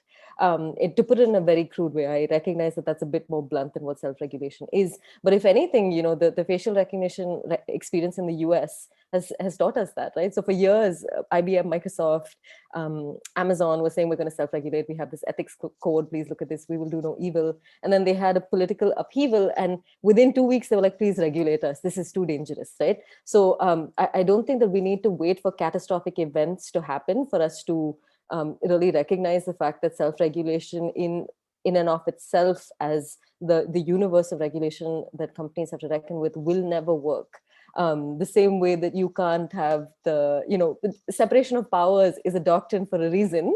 And I know I'm kind of like moving between many branches of law now, but I think there's good reason for it. You can't have skin in the game and be incentivized to limit your own behavior and your own actions. And the second thing I wanted to say is that often, and this is maybe the hill I'm going to die on at some point, but I think when we talk about regulation, often there is an assumption that regulation will come in once the system exists. So we regulate use, we regulate applications, we regulate harm. But if you think of it as a line, right, regulating harm is here. I think in most people's minds, whereas it should be the line that cuts through, because you can sow the seeds for harm at the stage of design. You can sow the seeds for harm at the stage of development. You can sow the seeds of harm at the stage at which you're piloting or testing a technology. And we don't have to wait for it to become an application that we see and recognize in the world for us to be able to regulate it effectively. And so I think, design, development, standardization, deployment, testing, these are all phases that are as important as the application phase. So especially to your question, Advait, I think it's really important to kind of think about where we want to regulate behavior and where we want to regulate access. Because if you have 20,000 CCTVs on the road, and then you say we're going to talk about data collection and data storage, we're already late to the party. I hope that answers your question, but I'm happy to clarify if not. Yeah, I mean, that answers my question from an institutional perspective, but from an individual rights perspective, where do you see that? Do I have the ability to counter some of what these machines are probably deciding for me, or the assumptions they're making for me? I mean, I have a serious and less serious answer. So the less serious answer is that there are ways in which you can resist these technologies, right? So I've read that the most effective way to fool facial and emotion recognition is to print out 2 eyes and paste them on your forehead, and then the computer will not know who you are, what you're doing, because that's an easy way to fool the computer. I mean, I think, like, I always think of us sitting on flights back when we could sit on flights, when someone asked me a question like this, because, when you're sitting on a flight, you're told wear the seatbelt, and you're told, like, if something horrible happens, this is where your oxygen mask is, put it on, and things like that. None of us are checking the engine every time we go in, right? That's too high of an expectation for an average consumer. Similarly, we expect that the government will give us roads. Even in 2021, and I live in Bangalore, we still hold on to the hope that the government will give us good roads, right? None of us are testing the level and the trustworthiness of that road, because there is a certain amount of understanding that infrastructure that we use as societies, the person who is, and the entity that is deploying that or is responsible for it is the one who should be auditing it. So I think for me, questions like this seem to like take the onus off of the people who have the responsibility and power and money, and they kind of like push it to people who don't have power and money. And increasingly, there's a lot of evidence to show that in the private sector, in the US at least, if they know that a particular system is going to be used against vulnerable populations or populations who aren't very well educated or don't have the power and resources to push back against them, there's less care from the side of some companies. I actually just came across that research today, so I'm happy to send a link when I can. But yeah, again, I realize that I didn't give you a neat answer, but I don't think that that is a question that should be imposed on end users, to be honest. Thank you, Nikhil. Okay, let's go back to the first question that Tarunima asked everyone. So have you, Mr. Balakrishnan or Meghna, have you launched any new data analysis on some new variables that you collected and then pulled it back, seeing that it wasn't really affecting the model in any significant way? So the answer is no. We've never had a situation where we had to discard any data point because there's only 0.1% significant of that. So that I'll explain this in a different way, right? There's a big difference between practical, real life situation and academic. And what Tarunima and Vidushi gave us was very academic answers. So let's get to the reality and the practical and what's real life as to how you would act, why do we have these policies? Why do we need this regulation? And where do we need control, right? It's very different if you look at it subjectively, because there were a lot of subjective instances that were given on very specific data points, which may not be relevant to what me and Balakrishnan are actually doing in practice. So we have to, when you look at a policy or a regulation, you have to look at it objectively, right? So that's why I said use case. So if you have to regulate any use case, then you can regulate it because you know enough about the use case. But if we make general statements about what happens, where people don't have the power to push back, etc., it becomes very subjective. So when we look at fintech industry, right, why does CreditWatch do what we do today? If you look at the data, right, we have 60 million small businesses in India today. Okay, 15% of them have access to credit, and 85% of them don't have access to credit. And the single most reason, why they don't have access to credit, because there's not enough data about them available to the lender to make decisions to give them a loan. So if you don't give the lender data, he can't give you a loan. So what are we trying to do? We're actually trying to ensure that the needle moves from 15% and goes to 20 and 25%. That's the reason why we need alternative data and different kinds of data to enable financial inclusion, right? That is the purpose with which we're working.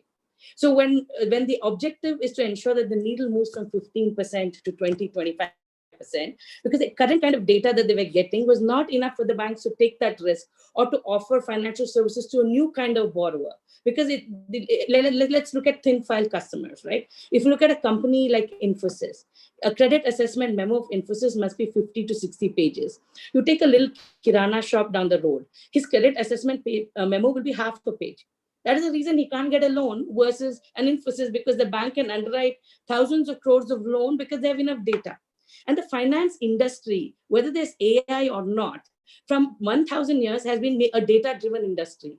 It's possible that they employed human beings to understand and assess different aspects and data points about their borrowers and make that assessment to give a loan. Now we're just replacing that with technology, right? And why are we doing that? Because we want to access more borrowers, right? Today, if you have 63 million entities, if you look at the RBI data, not more than 1 lakh entities have loans. So what about the rest of them? They're going to like the money lender on the street. So why are we using technology? Why is there a fintech industry today? Fintech industry exists today to aid in financial inclusion, is to ensure that the kirana store down the road, a manufacturing entity in Kenya, or a little school somewhere near the Adivasis, an entrepreneur who's trying to expand the school, gets a loan, right? So from that perspective, if we don't get this data, then how would we be able to give them a loan? Right, so we're using it for a legitimate purpose. Meghna, That is the underlying. I'm going to let Tarunima respond. Yeah. We've got your point. I'm just going to let her respond now. Go ahead, Tarunima. You're on mute, Tarunima. Yeah, hi, Meghna. No, I take your point. I also, I straddle the line between, I guess, academic and in the like practitioner world purposefully. So I am not fully convinced that that is where this pushback is coming from. I don't think it's coming so much from a place of like over academics and you guys are in the industry. I think it's coming from a place of even if you wanted to think of it purely from a utilitarian perspective and doing a cost benefit analysis, I fully consider and take the goal for financial inclusion, right? um, I think you've done a very good job of outlining the benefits, and I think that is the reason why the RBI and the PDP and ostensibly are making exemptions for for fintech industry. I think the pushback is to say let's consider the costs, and I think what Vidushi and I were trying to highlight were the costs, even if you were to think of it purely as a utilitarian perspective and not from like a rights-based perspective, right?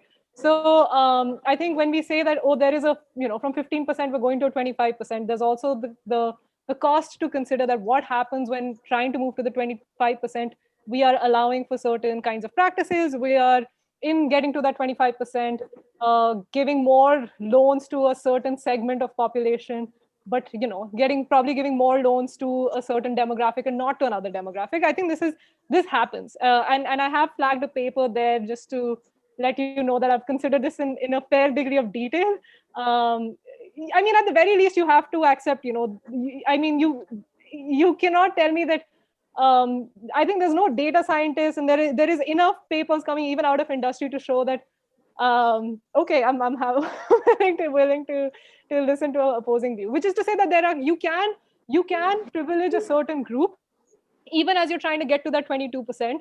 You can disproportionately favor a specific group, right? You can disproportionately allocate loans to men more than women. This is something that's called, it's called Pareto improvements. It's not a fairness argument, it's an efficiency argument. I think you have to at the very least consider that this happens, right? When Meghna is still pushing back on that, but I know. anyway, I think Vidushi also wants to jump in. Go ahead. yeah, absolutely. Big plus on to everything Tarunima said. I think it's slowly becoming like a stakeholder aligned conversation. But I will flag that, it's not like we're sitting and reading academic papers in an ivory tower somewhere and we come up with the things that we say. I mean, I do a lot of ethnographic research. I spend time in companies on a day-to-day basis. A lot of what I've learned about fintech companies is actually by interviewing them at length, some of whom will be in the audience today. So again, I would plus 100 what Tarunima said about us not being academics who don't understand practicalities. I think what we would actually characterize our work as is understanding practicalities and then trying to root them in some sort of framework of justice and constitutional rights and things like that. Just two quick points. I think the first thing is you said that the finance industry has always been data driven, and you're just now using tech. I think there is a fundamental change, though. I think back in the day, if you wanted a loan, you could go to a counter, show them 12 pieces of paper that were given to you in a standardized form, and you would kind of know what worked and what didn't. And even if you didn't, you had a finite list from which you could draw from. Right? With alternative models and alternative credit models, especially with behavioral models, like, should I remove my eyebrow? Like, should I change my second name? Should I move my house? Were my shoulders too high? So I think I don't even think it's a matter of argument to say that alternate lending, even if it comes from a great place of trying to achieve financial inclusion, it does concentrate power, especially when you think of something like emotions, which are, I can't prove or disprove that I was feeling a certain way because you said it, right? So essentially you're rejecting or accepting people's loan applications based on something that they can never argue with you about. So I think also recognizing that we're not in the financial market of the 1960s is really important. And the very last thing I'm going to say is that, you said moving from 15 to 25%. Again, that is something we all want. Financial inclusion is really important. It is the future in many ways. I think if you look at it as purely a numbers game, 15 to 25 is possible, but if you look at it in a more granular sense, is who are the 15? Are the rich getting richer? Are the poor getting poorer? Are the marginalized becoming more and more marginalized because of assumptions within your model? Are the kinds of questions that we're asking. And I think, in the long term, we also, and Tarunima, forgive me for speaking for you, but I think financial inclusion is considered a good thing. We all want it. I think the route by which we get there is as important as where we get to. So thank you for listening. So there's a question from Benny Chug. I'm going to ask Bala this question. Internally, how do you check your algorithms for bias? Bala? Yeah. So see a couple of points. One, bias as in while scoring the customer. I mean, can you just give me some more? I guess so. Benny's not here anymore, but she left this question about how do you check it for bias and how do you remove redundant variables. Those are the two parts. While we create the model, we expose the model with more than, let's say, 3,000 variables, right? At some point in time, as what Tarinoma said, that more variables might not be the right way to look at the model. At some point in time, we look at, say, 30 variables might give me the right outcome as against 3,000 variables, right? So we look at some of the variable reduction methodology. We also look at some, we in fact try and include the customers who have been already rejected from us in the earlier instances. We try and learn behavior of those customers as well to remove any biasness. Like if I have rejected the customer for XYZ reason, however, those customers might be a good customers and we have rejected them, so that in the next version of the model, we don't get that bias into the model. We try and bring those customers data point as well while we train our model, so that in future, while those customers apply, similar type of customers apply to us, we don't reject those customers. We also incorporate the learnings from those customers and we train the model similarly.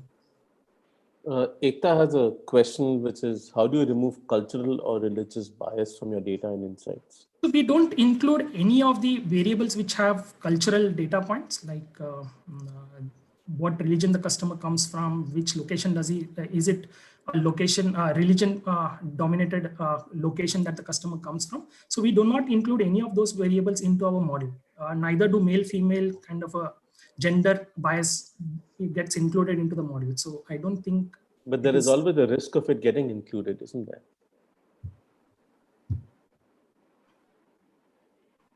In the sense, you don't necessarily know whether the bias exists until it gets found out. So I'm just wondering about, do you take any steps proactively? Vidushi, do you want to just address this as well? Yes, sorry, I just put it in the chat. So, I mean, I think this is a really important question because there's a lot that we know from names, right? So if my name is, something that's very obviously Christian, I'm Christian, right?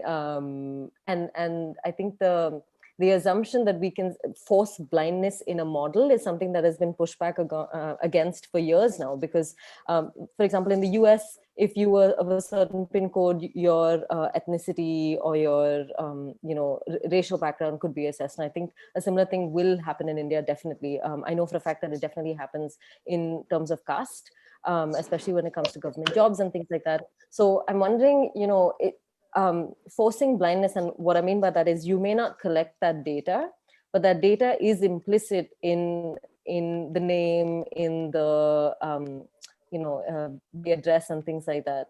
So how do you actively try and avoid that bias? I think that's the question as well. The final variables which get into the model, we look at it. There has to be an expert who gets into the data model, identifies the variables, whether it logically makes sense, whether it is making sense business-wise, etc. So there is a person who looks at it. Even if there are some variables which might create those biases, there are opportunities or chances that we can exclude them from the model, right? So I don't think, names and all, I don't think credit models would include anything as what Vidushi just mentioned about the name getting religion influenced by the name, etc. So those are the kind of variables I don't see in any manner let us know whether the customer's ability or willingness to repay the loan, right? So I don't think those kind of variables get see the sunlight into the final list of variables at the end.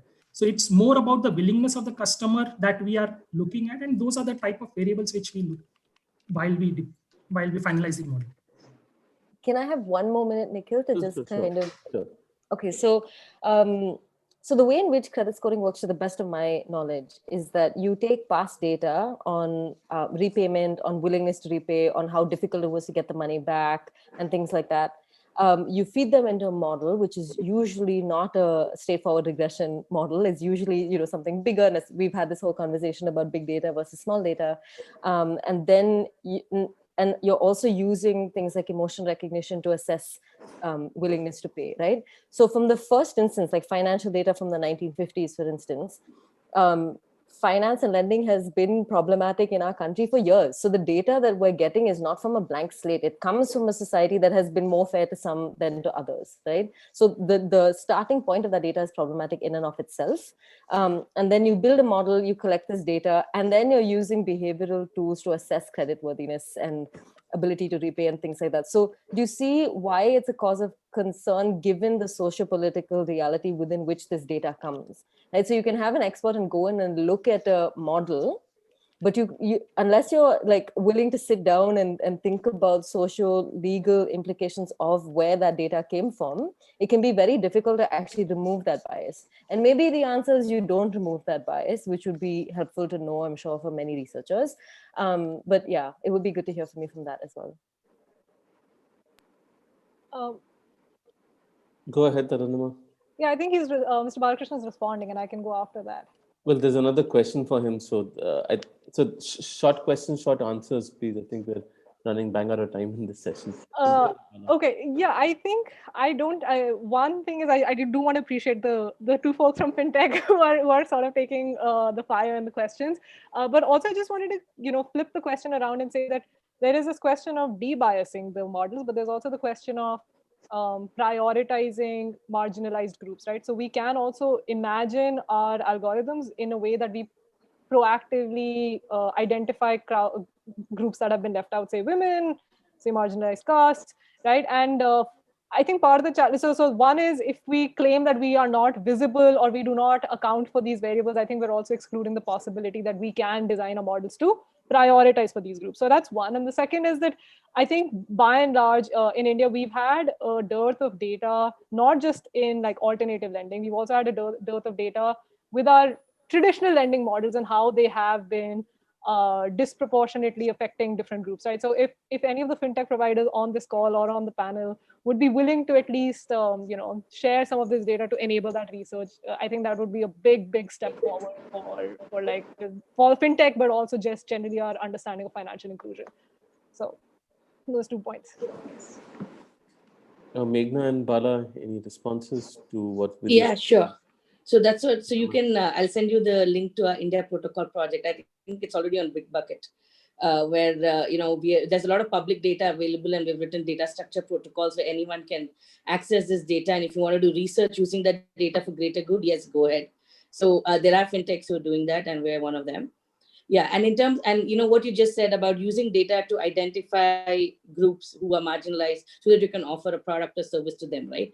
That's kind of exactly, that's where you hit the nail on the head. That's what we're doing. There's a couple of other things I wanted to add, right? When I said only 15% of them have access to loans, in that 15% of them, 98% of them have got this loan because they've given their house or any other real property as a mortgage. Right now, the entire fintech industry is trying to popularize unsecured lending, which means you don't have to give your home or any real estate as a mortgage. So what do you do then? How do you replace that? Data becomes the asset, and you can read enough about this, where even I think the World Bank and all of them, and there's enough articles you can read about it, where data can become an asset class to effectively promote financial inclusion, because everyone's been able to get a loan now in exchange of a real property. Unsecured lending is very new in India, it's not even statistically significant yet. And the entire fintech industry is geared to promote unsecured lending. And if we cannot, then get a comfort by taking a mortgage or taking any real property of that, marginalized person or the business, then they would find that comfort in data. And that's a very relevant use case so that you can enable financial inclusion. So when you look at these policies and when you look at the PDP bill and when you look at the right to protection of an individual in his privacy, which is a fundamental right, absolutely, when it comes to an individual, you need to respect the right to privacy. But if that individual is willing to share that data with his consent because he wants a loan, then he should be allowed to do it, right? And all of the data that will be taken between a borrower and a lender, whether today AI is there or not, has always been based on consent, right? There's a legal agreement you sign with your lender.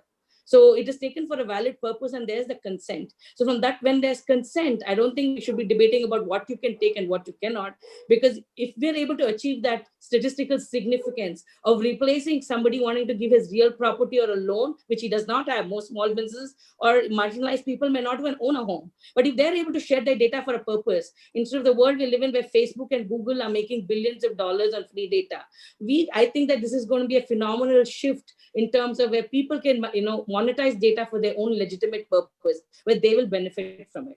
And the financial industry, as fintechs, we are trying to replace data as an asset class so that marginalized people don't have to, mortgage their property. So from that perspective, I feel that as long as there's consent, as long as we purge the data, right, if you're going to enable them to get a better loan at a lower interest rate to improve their lives or their business, I think that it's a very, very justified cost. That's why we need to be objective. We have to be objective about what's the use case, what's the end result, what's the benefit. There's no one rule that fits all. And you cannot regulate this as a class. You have to regulate use cases. So just to close, I'm just going to give a small example of something that I've been thinking about for a while. It's essentially based on Aadhaar. One of the things I remember from my conversations there was about how a particular bureaucrat was showing to me the fact that in a particular area, it had a 94% success rate in terms of authentication. And they said that that's a great thing. For me, I was looking at the 6% failure rate. And so while I understand that there is a need to look at this from a success perspective, I think there's also a need to look at this from a failure perspective and the harm that failure rate also causes in when it comes to interactions with the business. At times, it could be that there is a lack of delivery of a particular service if there's that kind of a failure rate.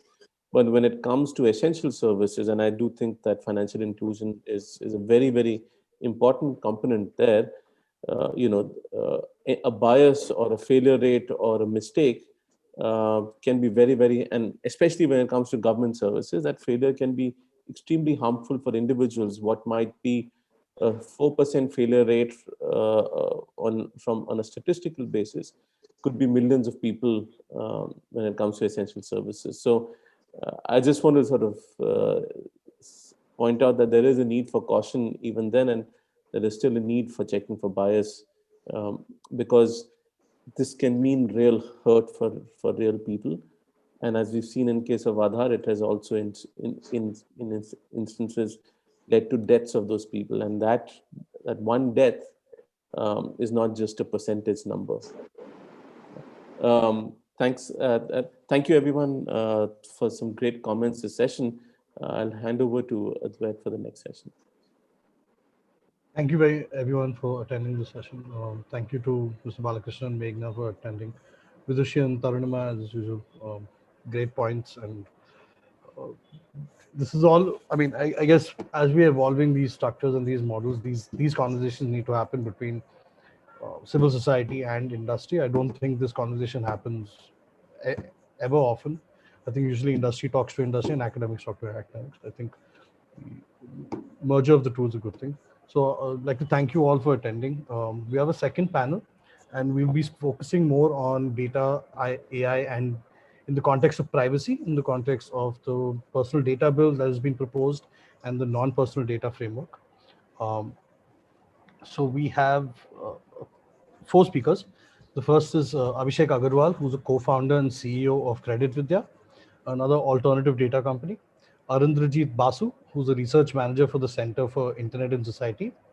Frederic Calthunier, who's a researcher and Mozilla Tech Policy Fellow, as well as Divij Joshi, who's an internet researcher and a Mozilla Tech Policy Fellow. Is everyone online? Can I? Hi, Arindrajit, Divij, I can see. Yeah, Hi. can you hear me, Advait? Yeah, I can hear you. Yeah, I can see Frederic. Just waiting for Abhishek. Advait, I think we should start. Okay. So Frederick, let me go to you first. You've sort of seen how the GDPR framework has come about in the EU, how data companies have transformed themselves, if they have transformed themselves, how data rights are now more accessible to for individuals. So could you just explain how a data market kind of works today there, and how with a new privacy regime, do people have better rights, more enforcement of those rights? Are the institutions capable of enforcing these rules against each other player? Well, first of all, thank you so much for the invitation and also for letting me start, because I sadly have to leave earlier. So thanks for your flexibility. I think when thinking about and talking about GDPR, it's always really, really important to emphasize that GDPR is an evolution, not a revolution of the previous laws that existed.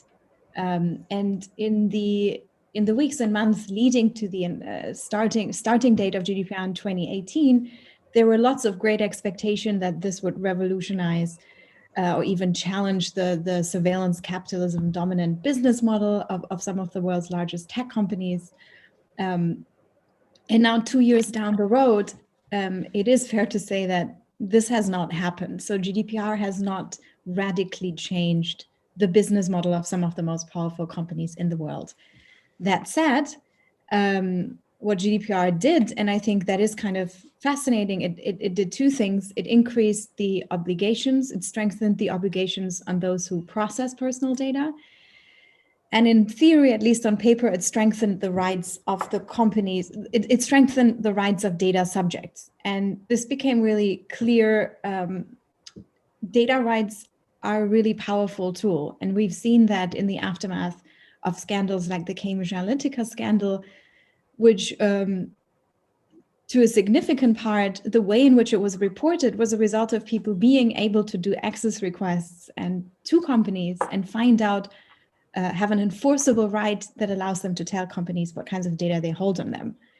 And in my own work and advocacy, some of the pieces I've written that have received the most attention were pieces where I showcase people how the invisible infrastructure behind so many of the services and products we use, how it looks like and what data is being collected. So one thing I did is I asked an advertising company for all of my data.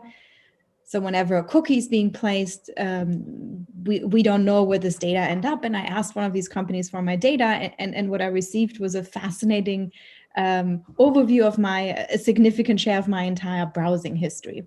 And what I find interesting about this is that it's difficult to talk about privacy in the abstract. And it's always like, it's an incredibly frustrating conversation I've had so many times in my life. Privacy is hard to define. We all care about privacy in one way or another. We all do. When we go to a doctor, we don't expect whatever we share with the doctor to be broadcast on television in the most basic sense.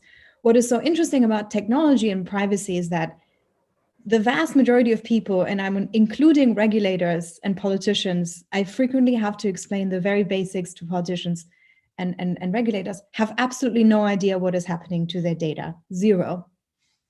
And the reason for this is that the ways in which data is collected and processed for advertising specifically is incredibly complex. It is incredibly opaque. It's organized around consent, but consent, even in the GDPR sense, has to be informed, explicit, unambiguous. It's actually quite a high bar that, in my view, is hardly ever met. Which brings me to the more frustrating parts of GDPR is that, on the one hand, we have lots of public authorities in Europe who are too afraid to use digital tools because of GDPR. And then at the same time, there is a massive enforcement gap. And it raises questions about data protection. I believe that data protection is a fundamental right. It is absolutely crucial in a data-fied society. But it's not the only legal instrument we need. And it might not be the most effective one, because in a world that's made of data protection authorities are tasked with regulating everything, and that exceeds their capacity and technical expertise. And something in the context of AI that's important as privacy is, it's just one of the many important rights that can be violated, and non-discrimination, freedom of expression being other rights. So that would be sort of my introductory remarks. So in a sense, these data protection, the new regime of data protection hasn't scaled back the usage of AI or big data. So do you think AI possibly is antithetical to privacy in many ways in terms of how much machines can read, how much they can collect, how much inferences they can draw? It's complicated. First of all, I think GDPR has not challenged the business model of dominant tech companies. It has not ended what some call surveillance capitalism. It has not fundamentally challenged it. It has had consequences, but also maybe things take time. So in my previous job at Privacy International, we filed complaints against some of the world's largest data brokers. We filed complaints against credit scoring companies. And these companies have been investigated as a result of our complaints. And there have been changes, but the changes are incredibly slow. So, and then you say, when we now talk about AI, what I find really, really important is from a policy perspective, it does not make sense to talk about AI in the abstract, because what is AI? It's a poorly defined term. We can talk about AI systems when we talk about large scale companies. We can talk about AI techniques, but it's not useful to talk about in the abstract. And the reason for this is that if we say, is AI good or bad for privacy? Well, it depends. There are different ways of doing AI, and there's a spectrum from completely reckless to responsible. And use cases range from innocent or genuinely exciting for science. If you think about, I don't know, using AI to recognize, I'm not an astronomer, but recognizing star patterns. AI is incredible at recognizing patterns. This is like just uncontroversially exciting. To then like pseudoscience, dangerous, inherently racist pseudoscience. That's the spectrum we're dealing with. So is this good or bad for privacy? It really, really depends. And what I think is most useful is in pushing companies and government applications to the more responsible end of this, while also talking about the broader power dynamics that are at stake here. And it's difficult to ignore that the world's largest tech companies are also the most dominant AI companies. I'm not going to comment on India. I have no idea. I've never been to India, so I'm not going to say I can't really comment on the Indian context. What is interesting, at least for Europe, a study a few years ago showed that 40% of European AI companies that claim they do AI don't use AI, which is fascinating for me.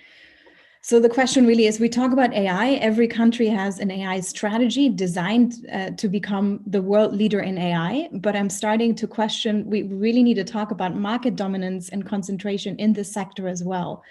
And something I always wanted to study in more detail, but haven't done so yet, is to really map out and say how many AI companies basically use pre-trained models and AI services that are then offered by a handful of companies, which has consequences for policy, because every country wants to be the leader in AI and is reluctant to regulate because they don't want to stifle this industry. But when we actually realize that most AI is done by a very small number of companies, there's very little risk in regulating them heavily and saying, when you offer pre-trained models, you need to test them for bias. They need to have a certain level of transparency, etc. Yeah. Frederick, I'm just wondering about whether inferred data should be treated as personal data when it pertains to an individual, and what are the risks that you see for individuals if it isn't, and what are the benefits you see for an individual if it is? Well, there's like the strategic and the principled response, and the principled response is, of course, inferred data can be personal data. For me as a data subject, and if we're coming at this from a data rights perspective, I have rights over my personal data, no matter who holds them, no matter how they were collected, and no matter where they are stored. It doesn't matter. But it could be generated as well, right? And that's the thing with inferred data, that it's not necessarily collected about you. But that doesn't matter from sort of like, why should I have less rights over data? I think I should have more rights even. Like the risks associated with inferred data, I think, are as high, if not higher, about data that is collected about me, because, and my rights are sort of the right to know that it exists in the first place, the right to get a copy of this data. I think there's no rational argument why inferred data should not be treated as it can be personal data. Not all inferred data is personal data, but there's a subject of inferred data that clearly falls under the definition. Then from a strategic, pragmatic perspective, we can ask, well, what does that mean in practice for companies and how can this be enforced? And here is where I'm also I'm skeptical. This is incredibly difficult to enforce. And there are many workarounds as a company. You can, the trick that's always said is it's not an inference about you. We're just putting you in a group with other people. That's sort of the legal workaround. And then we need to talk about more pragmatically, what's the best way to protect people from abuses done through inferences. That's a separate conversation, but from a principled perspective, absolutely, inferred data can be personal data. Whether you have inferred my health status or whether you have automatically collected data about my health status, the risk for inaccuracies are a lot higher. And I think inaccurate data is as dangerous as accurate data. There is a sense that it might pertain to groups rather than individuals. Does that make any difference? Does it though? I always feel if you read privacy policies, it's like a lot of gymnastics that goes into defining this, because it's like you put me in a group, there's like Frederica or like a unique number that can be identified to me, and then I am associated with something. The consequence, I think, if we make it less complicated and take a step back, you associate a category with me, you're associating a category with me, and unfortunately, I could only hear part of the earlier discussion around credit scoring, but the consequences are significant. If you put me in a group of people who are whatever you think are unreliable, not worthy of credit, reckless, that has real consequences. We need to figure out a way of protecting people from the risks that can be, on the one hand, with inaccurate inferences. If I'm not reckless and you think I'm reckless, that's a problem. But if something very sensitive about me, that I'm a trade union activist, my sexual orientation, that can be incredibly harmful as well. Whether data protection is the most effective way of doing this, I have questions. But it's clear that we do need to protect people from inferences. Thanks. Advait? Hi, Abhishek. Abhishek Agarwal is a co-founder of Credit Vidya. It's an alternative data scoring company, mainly working with retail borrowers. Abhishek, can I get Abhishek on the screen, please? Hi, Abhishek. Can you hear me? Can you hear me? Hi. Yeah. So I'm sure you've heard a lot of what was said in the previous panel, and you have some thoughts on that. So just wanted to get, this out of the way. What are the sort of privacy aspects that all data companies that look at individual borrowers need to keep in mind, and sort of how do you train your AI models to ensure that biases and discrimination doesn't take place, as we've been discussing? Yeah, thanks everyone for having me. Credit scoring seems to be the flavor of last session in this session. So I'm going to go back to what Frederick kind of mentioned, right? A lot of companies who say they use AI, they don't use AI. Like, let me just kind of put it out there. A lot of companies who say they use AI, they actually are doing linear regression on hand-selected features to give out a credit scoring model, right? And I am not familiar with multiple industries. I'm familiar with credit industries. So I'm going to specifically talk about credit itself, right? And then talk about Indian market, right? In Indian market, most of the unsecured lending, 90% plus unsecured lending happens through public sector or a private sector bank or a large NBFC. Now, if you ever walk into a large public sector, private sector, or NBFC, you realize that they have hundreds of members in their operations team who manually look at the file and give out loans till late. Now, the overall lending done by a fintech in India in last 2 years is less than 2% of overall unsecured lending, right? So the proportion of loans given out by fintech who claim they use AI is less than 2%. Now we are talking about that as a context, right? Now, again, I'm going to speak again about India, right? If you think about digitization of data, that yields for an AI algorithm to be powerful, that digitization of data was missing maybe 2 to 3 years ago in India. Now, no AI algorithm can work without inputting relevant data points. Now, if you didn't have data earlier, which is digitized, then how are you going to build a bias algorithm in the first place, right? That's a point one. Second is you don't have sufficient reams of digitized data to actually build a robust algorithm. I think one of the earlier panelists talked about, hey, what if my behavior changed? I winked or I have emotions on my face. I'm like, hey, listen, we are still in India. I mean, we don't even know how to upgrade a bank statement from a paper format to a digitized format. Today, the biggest drop off in a loan journey happens when we ask customer to upload a digital bank statement, then giving a physical copy of a bank statement, right? From a credit perspective, we are far behind in terms of what AI can possibly achieve. If and when we get there, I agree some of the concern raised by the team of biases in the algorithm has to be looked into. Now, the way we handle some of these things is credit that only uses transactional data overlaps with the bureau transactional data to give out a credit score. Our fundamental thesis is to give out credit scores. In India, roughly around 100 million people have active credit scores, 500 million don't, if you follow the trail of the money. Our algorithms or credit scoring algorithms are so premature that they don't even take transactional banking data into account. They only use repayment history on a bureau to kind of figure out, hey, this is your credit score. But like my experience in US and UK is you have rich transactional information, their CASA data, right? How much monthly balances this person has month on month, what is their credit activity like, what their debit activity like. India doesn't even have that. So what Credit has done is just pushed an envelope a little bit and said, hey, listen, with bureau data, let's combine digital transactional data, whether it's via bank statement or transactional SMSs or through account aggregator framework, use that data and give out a credit score, mostly for self-employed population, that population which is marginalized in Indian credit economy. That's where we stand. Happy to take any other questions and things. So just in terms of you populating your model, so is it just one, is it like a zero-sum game? Either you calculate all kinds of data, or can you make inferences of that data and then that pushes the insight even more? You have to safeguard against that from one of your clients using the same data in a different way. It's a different use case, or drawing different inferences from that same data. Sorry, I don't understand the question.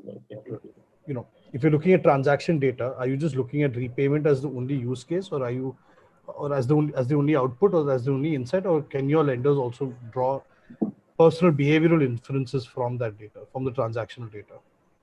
So our use case is actually twofold. One is probability of default. Given if you were to extend the credit to this person, what is the likelihood they will not pay their obligation on time in 12 months from now? And second is, hey, how much of a leverage this person is right now? What is their current obligation and how much they can stretch? So these are two fundamental use cases that our algorithms today address. So I think in our pre-chats we had discussed that you do believe in the right to be forgotten, or at least the right to be excluded from any AI decision-making engine. Do you think that's possible today if a lot of banks are using it, and at least on the retail lending side, for instance, it's a lot of it is automated today? Do you think it's possible to create consent architecture that I can exclude myself from a bank's AI decision-making engine or a credit marketplace, for instance? Okay, the way most of the lenders in India are currently architected, right? First of all, none of these guys use AI algorithms. You guys, we have to really understand what level of technology banks and NBFCs possess today, right? All of these are mostly linear regression models built by analytics in their team, right? Very few banks, if any, would possess AI capabilities, right? They are trying to think about how to do it, the idea of right to forgotten, the context I put was, right, if we use transactional data, we cannot say this part of transactional data I don't want to use for credit scoring. As a person, most lenders, and I can vouch for all lenders in the country because we work with most of them, they only take information that you willingly give them, right? Else they don't. And that information is usually processed manually, right? It's not processed by engine till date. So if they were to say, I don't want to share data, the repercussion of that is their loan does not get processed. Not the fact that there is biases right now. Of course, a lot of big tech companies in US are struggling with that, but that problem is not in India just because we are not data rich yet. Things are changing, but we are not there yet. So I think that it's good transition to Divij. Wait. I have another info data question for Abhishek. This is something that we got in the form that we had. What kind of inferred data do you draw from your borrower's financial information? Like, what do you infer from their data? So I'm going to answer a slightly different question. Hopefully, it answers your question, right? Mm-hmm. So statistically, Nikhil, what happens? There are attributes and there are derived attributes, right? Right. Now, let's take an example. Earlier, someone mentioned that you go to a bank branch, you showed them a bank statement, and the person, what they would possibly do is they would look for entries where, let's say, there has been EMI bounces that has happened, right? Or there has been check decline, because that would show how financially disciplined you are. That would a bank branch manager would do. If the financial discipline looked good, then they will sanction a loan, right? That was the idea. So their derived attribute was number of check bounces in last 3 months. That's a derived attribute because the ledger entry just said, hey, listen, check balances, yes or no, right? Now, when you move into a slightly more algorithmic way of looking at things, what you could say, hey, what is the average daily balance of this person over the course of 30 days? A manual eye would have to take a calculator out and start adding those values, right? But a machine can literally instantly do, hey, what is the average daily balance? What is the average weekly balance of this guy, right? Does this person look like someone who would spend most of its earning within the first 7 days? Or this person looks like a guy or person who would save X percentage of their income month on month? Now, all of those are derived attributes that is not visible to a manual eye just by looking at a bank statement. So I understand that that's the data that you generate, but do you then classify that data with a particular attribute or something like a tag or a label? Like, what do you do next? So it goes into a scoring model, right? And so let's assume we have built 10 attributes, right? Let's say average daily balance is one attribute, right? Number of check bounces is the other attribute. Now it goes to a scoring model, and the scoring model would say, hey, listen, what is the weightage of this attribute towards a probability of default?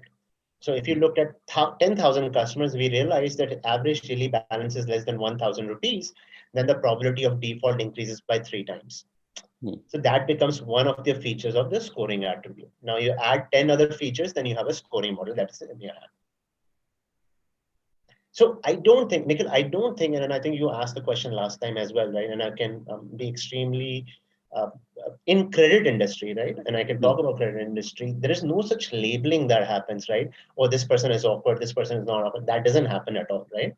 It is mostly goes into scoring model. And those attributes that goes into scoring model are mostly white. So you can literally look at it. Hey, listen, this guy's scoring model is number of loan inquiries done in last 15 days, right? Now you can say, hey, listen, that's a bias, but I don't think that's a bias because a guy is loan hungry. He's looking for loan elsewhere. You'd rather do more diligent on this person than just right away give out the loan. Yeah, I mean, that looks more like mathematical analysis rather than attributing it to a particular behavioral pattern as such, right? In terms of where you're labeling it, labeling an individual in a particular manner then. A lot of that labeling happens in advertising industry, right? Because there are contextual marketing, right? Credit scoring industry in India is what US credit scoring was in 1970s or 80s. Okay. Their credit bureau are 10 times powerful than the credit bureau in India. Understood. Thanks, Abhishek. Yeah, thank you, guys. Advait? Divij, that leads to, my first question to you is, as Abhishek was saying that at least right now in the lending industry, AI usage or deployment is very nascent. So what is your research shown you in terms of how widespread is AI usage in India, whether it's government projects, private sector, especially when it comes to automated decision making or using data to get inferred data out of it, non-personal to get personal inferred data? Thanks, Advait. So firstly, thanks for having me here. It's been a really fascinating discussion, especially about, the fintech industry and credit scoring, which is not an area I know a lot about. But yeah, absolutely. I think I can speak to your question, which ties in a little bit to what Frederica said earlier about, conceptual difficulties in defining what AI is. And I also, agree with her in that I find it a very difficult term, or not a very useful term when we're having discussions, particularly about regulation, or the kind of, how do we deal with AI? Because I think it needs to be clarified what we mean by AI. And if we simply mean, as Abhishek said, very basic machine learning statistical models, right? Those don't necessarily pose the same kind of problems that we are seeing emerging out of more complicated, more sophisticated, models. For example, machine vision models which rely upon, large amounts of data sets and large amounts of computation. So it's interesting to look at kind of how we can shift the terminology a little bit to make this to kind of capture the regulatory implications a little better, right? Which is why in my research I focus on, or I use the term automated decision making, right? Because I'm trying to focus on what, looking at AI as what AI does, and then once you focus on what it is doing, then you can start looking at what is it different from, and what do we start needing protection from, right? Or rather, how do we start discussing what the implications of this potentially are? So it might be helpful, I think, to then, so to answer your first question, when you look at it from that lens, two things become apparent. One, that, as Frederica, as other people have already kind of mentioned, the actual use of artificial intelligence in India is not some, super intelligent computers working and knowing everything about everything. There are very specific sector limited use cases. Largely, to a large extent, this has happened in like the online spaces, in the way platforms, moderate content or send you ads. That's like the number one top use case. In other application domains, particularly machine vision, like we've spoken about emotion recognition or facial recognition, biometric recognition, these fields are also growing because the technologies are becoming cheaper and faster and so on. Other things like commercial products like our Google Homes, or a lot of kind of like online technologies, because they're so data reliant and because there's so much ease of access to personal information. That's kind of where like contemporary machine learning, optimization AI problems fit within that bracket. But there is a larger kind of set of application domains which rely upon, data heavy decision making technologies, or essentially where you're taking a particular form of input, which is essentially algorithmic, and that can range, that can vary in sophistication. So it can be a very simple kind of, you take X input and generate Y output through a, like you said, like a regression model, which is easy to read. Or it can go through multiple, thousands of layers. You can take thousands of data points, which I guess is kind of what a lot of new domains are doing. In all of these, I think, if we just zoom out a bit and we kind of, I wanted to just talk about, bring the focus back on this as to what are the privacy implications of this, and how does it kind of align with what our constitutional ideas of privacy, or what our general kind of societal expectations of protecting privacy are, right? And I would say that there are, three major things that I think are particularly affected by large scale data, data intensive applications of what we are calling artificial intelligence today. I think the first, which is kind of fairly easy to deal with, is this idea of AI's capacity to process information, and to basically capture and store different kinds of data sets, which in itself, like that digitization and that ability to process, poses a problem which I think we need to contend with as an emerging technology. But the two more conceptually, I think, things that we haven't really been able to deal with very well, or haven't really thought about too well, is what is the implication of data-driven decisions on the scope of personal autonomy first, and how does that kind of affect or limit a person's privacy? And the second on the something that was discussed previously, which is kind of this question of inferences and group privacy, and what regulatory implications could that have on our definitions of data protection regulation, right? Such as personally identifiable information, which is the standard we currently use.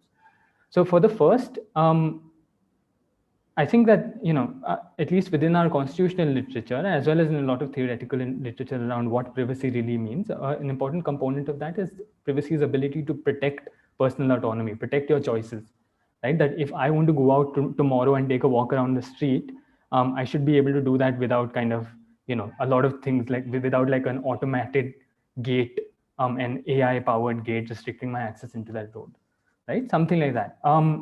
Now, because a lot of automated technologies today rely upon, and these are technologies that are both present in the material world as well as kind of, always changing our kind of like online environments and other things.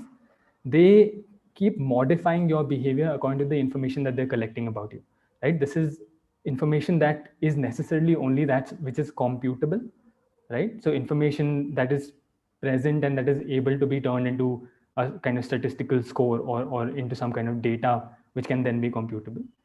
And the implication of that is that you need to start modifying your behavior in order to be able to be recognized by those smart technologies or by those automated technologies, right? So if you don't behave in a particular way, let's go back to the example of credit scoring. If you're using, a very sophisticated credit scoring model which relies upon, say, your transactional information on SMS, which people, I have a feeling that some people do, or even like emotion recognition. Are you happy? Are you sad?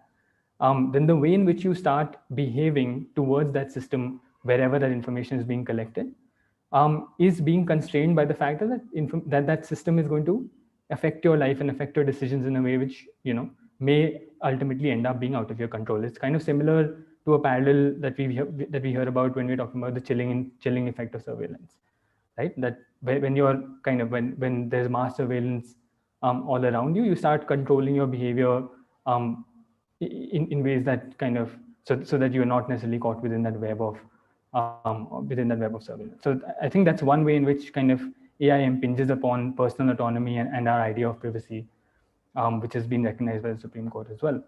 Kind of this idea of decisional autonomy. And I think the second is kind of the examples that were already brought about. How are these very complicated statistical models making information about individuals? Is it that and like you use, are you simply firstly they're making inferences about Divij, could you wrap up the points you got to make a bit more quickly, please? Sure. Yeah, of course. Sorry. Thanks. So see, the idea that because a lot of these models are essentially deriving statistics from group behavior, right? They're finding patterns among large sets of people and deriving, attributes of those groups and then applying it to different groups. So in an advertising model, for example, it would be, what are the purchasing habits of 30 to 35-year-olds located in this particular area? This doesn't necessarily, and then applying different kinds of attributes. So if this is their purchasing habit for, say, electronics, this would be their purchasing habit for, medicines. Now that doesn't necessarily, now this is something that requires a fair amount of computation. It requires fairly complex statistical models, which is what like a lot of contemporary AI is. The problem this poses to privacy is that it's not necessarily about at the individual level. You're not necessarily identifying a person. It's not personally identifiable information necessarily, and therefore it becomes complicated at the level of regulation, because currently PDP bill and our definitions of regulating data protection rely upon this aspect of personally identifiable information. So from a regulatory perspective, so Divij, we had a question from Sarada Mahesh and Avni Ahuja, who both have asked whether we need a separate law or policy to regulate AI, or whether it can be fit within the framework of PDP or NPD. See, really, again, it's not very useful to talk about like AI or AI regulation. It really depends on what we're thinking about what AI does, and then regulating it from that perspective. Now, In my own comments to the committee that's looking into the PDP bill, I've recommended kind of importing this idea of due process against automated decisions. I'm just going to interrupt you there. I don't think you can publicly talk about the comments that you have made to the committee. That's okay. Yeah, that's on me. But anyway, no. So basically the idea what do you think about it? And this is not related to your comments submitted to the committee. Of course, yeah. Let's assume it's not. So yeah, basically importing this idea of due process protections against automated decisions that are made on the basis of data and information. So of course, there's a component of data protection there, but I think the idea is fairly broader. How do we align technologies that are making the consequential decisions about us to other visions and articulations of fairness and transparency in how we want decisions to be made. So data protection is a fairly small subset of that very larger problem of how do we regulate or recognize so do we need a separate technologies. So do we need a separate law then? I don't think we need a separate law for AI. There's a whole ecosystem that's involved, and I think Arindrajit will be a great person to, of course, talk about this. Let's segue to Arindrajit with this. Arindrajit, what do you think about whether we need a separate law to regulate AI? Yeah. So very quickly, I just wanted to clarify that I broadly know three things. That's constitutional law, international law, and global governance. Divij has already done a great job of sort of taking the first part away. So I'm trying to contribute whatever little I know through the other two lens and apply it to this question. So when we think about regulating AI, I'll come to your question, but I just wanted to broadly put my thoughts on regulating AI. First is what has already been said, that AI, I have a broad definition for it, which I use, which I'll come to later, but it's very difficult for any person to regulate AI, because you have to look at the specific use case and then look at which level of the use case. There's a lot of discussion of that before. The first question is whether you regulate it ex ante or ex post. So do you regulate it before the use case has come about, or do you engage in responsive regulation, which is a theory that's been touted after Braithwaite and Ayers came up with it, to say that, okay, we'll wait for something to happen and then we'll go up this pyramid of regulation where we impose a greater degree of sanction. And for me, I think with AI, it's simply too risky, given the kinds of harms that AI could cause. And this is not only related to privacy, but generally the kinds of harms that have already been discussed about. A purely responsive metric is not the way to go, right? So then do we need an ex ante regulation where we have a law that speaks to AI in general before even a use case comes about? In that, I have a very clear response that any ex ante regulation, there are certain principles that need to come in. Those principles already exist in constitutional and international law.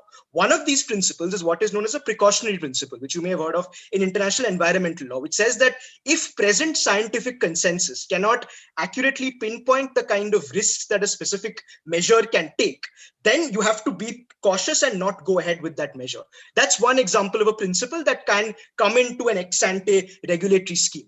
Other principles that can come into and ex ante regulatory schemes are the constitutional principles that already exist. And I think that my biggest concern with AI policymaking, particularly in India thus far, is that there hasn't actually been enough of what Divij did for us really well today, which is reference to constitutional protections that exist. Let me take you back to a speech that was made in 1996, I think, by Judge Frank Easterbrook in Harvard, where he tried to answer this very similar question in the context of internet regulation, where he was asked the same question, should there be a separate law of the internet? And he answered it by saying that, do we have a law of the horse, right? And we don't, right? When you're talking about gambling horses, you have gambling law. When you're talking about selling horses, you have contract law. When you're talking about animal rights, you have animal rights law as well. So that's the way I see AI as well, that we have certain constitutional principles that exist. Those principles need to be thought about when AI is being regulated. But whether we need a separate law that ex ante regulates AI in general is very difficult to come up with. Rather than that, let's have a document that recognizes these principles. Well, we do know that in the Shreya Singhal judgment, Justice Nariman wrote, and the Supreme Court in that sense has said that there need to be separate laws for the internet. So I think that ship has sailed.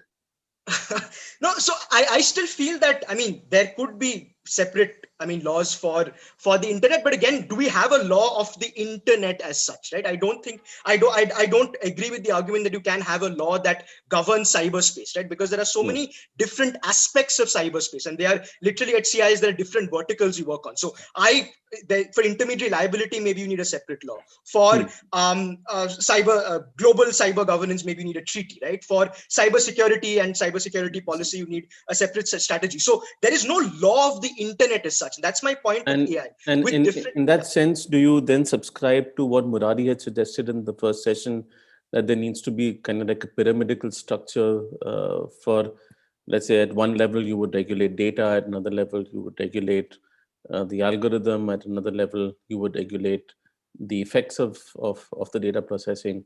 Do you think there needs to be a pyramidal structure in place? So I would always start with the use case and the questions involved with the use case. And then, what I mean by that is that every single use case has different implications for individual rights and different implications for constitutional law, right? So, for example, I'm just drawing two kind of different examples, is that in a case where data is being collected about a certain community or from an individual, it is then being used by Delhi police to draw inferences about the level of crime in that community, right? Where the or it's being used by UP police to understand whether there's a woman who's being harassed or not, or there's whatever. Exactly. The operator or the beneficiary of that AI process or algorithm is not the same as the impacted party. In fact, there is a huge power differential between the beneficiary and the impacted party, which is slightly different. And there are concerns with AI in agriculture as well.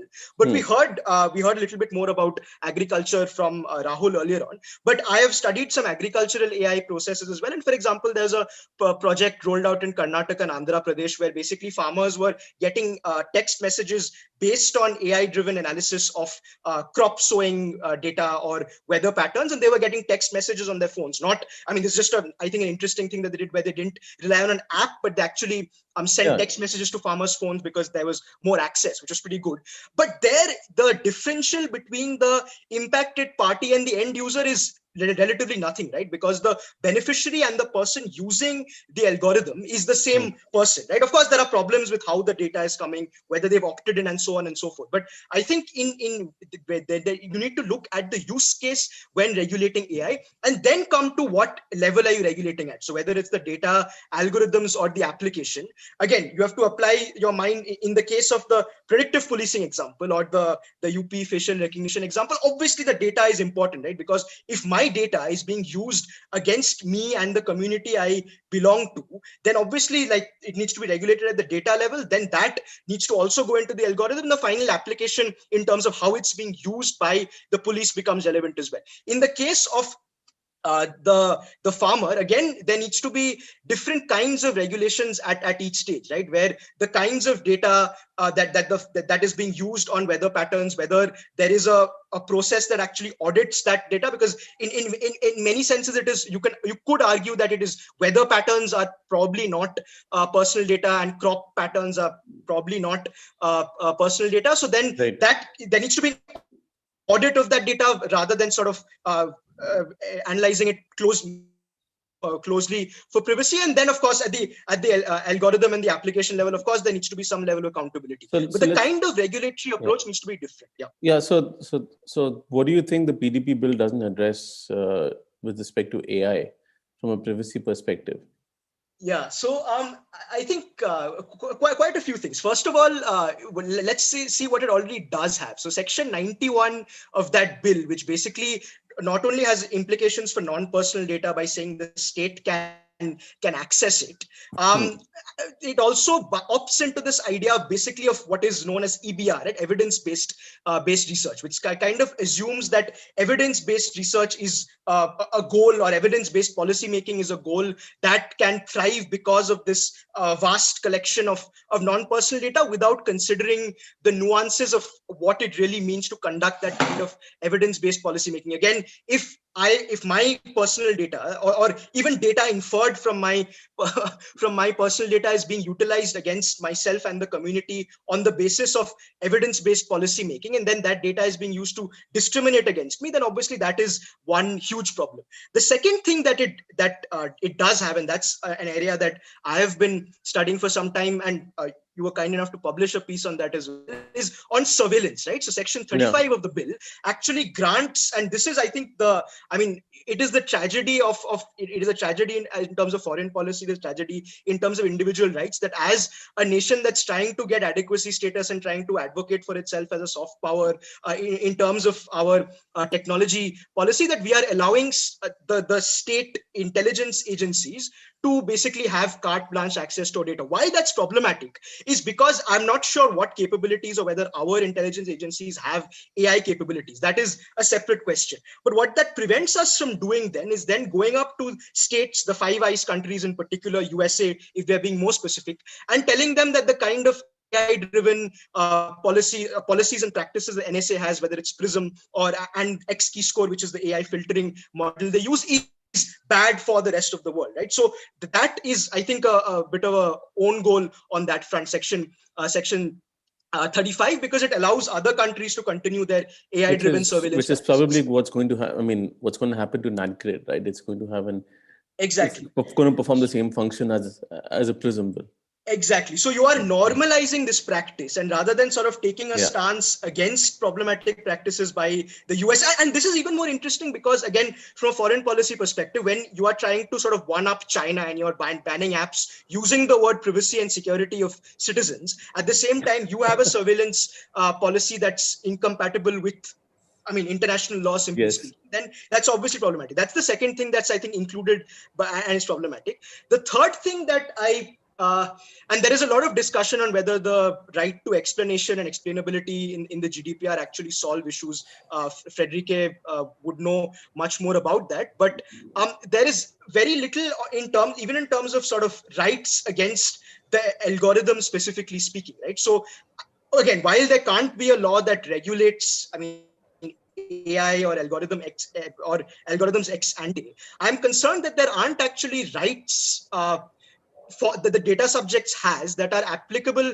against the kind of power structures. And by power structures, I don't only mean delegation of control to the machine, but also the political economy in which it exists, where the kind of people who are operating these algorithms are often at a higher pedestal than the people who are being impacted by it. There aren't any rights explicitly against these kind of power structures, and I think that's a miss. So I would say that there are two, despite some good things that are in the bill in terms of just regulating AI, two big misses in terms of that non-personal data access and surveillance, and in terms of just not having explicitly rights encoded into the bill.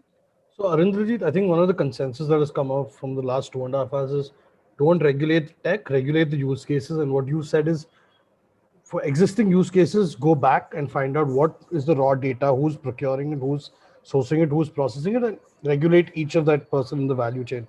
So when you look at predictive policing, where it's already existing, you know the institutions that are responsible for deploying it. You know the tech companies that are providing the software.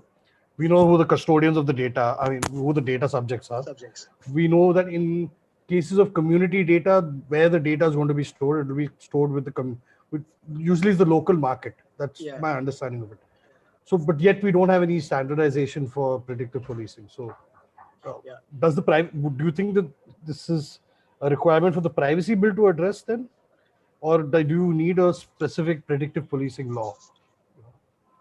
Great question, and this is something that I can talk about. So first of all, you say that we know a lot about predictive policing in India, but if you actually look at the amount of research out there, there's only that one paper by Vidushi and Shivangi, right, which is an excellent paper, and that tells a lot. But there's just that one paper that has happened despite this ecosystem. A few media reports here and there, but few media reports. Of course, there was the paper that you folks also did, the very detailed article on that gathered data. But yeah, I would say maybe. A couple of academic papers, couple of deep dives like you folks did. We don't actually know enough, but let's assume that that we do know enough. Your question is whether there needs to be standardization. I think, again, and this is back to my previous point and back to what Divij was saying earlier on, that we actually have a constitutional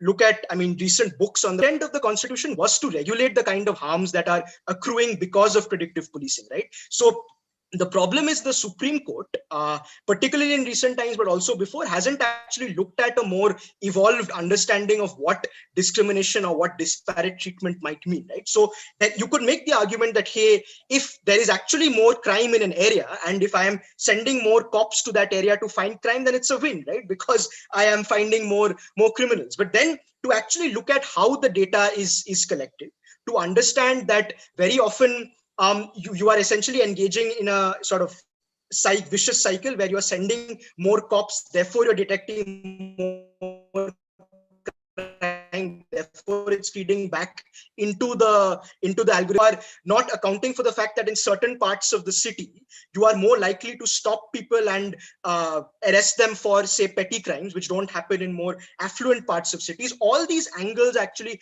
not being considered. Vidushi and Shivangi's paper refer to a lot of these questions where the relationship between the police and vulnerable communities in India is really one sort of a love-hate relationship, because they often go to the police because they feel that they won't get justice anywhere else, even for complaints that may or may not cover the threshold of crime, and in return the police conducts greater surveillance and harms them more, right? So without considering, particularly in a country like sort of a diverse country like India, without considering all these pain points, I think it's impractical to go ahead with this model. But funnily enough, the Constitution does actually account for these sort of disparate treatment, and actually calls for simply what Bhate argues is that the Constitution is different from the US Constitution, because it not only calls for protection of civil liberties, but it also calls for the state to use the Constitution as a vehicle of structural adjustment and the breaking down of power asymmetries. And it's sad that neither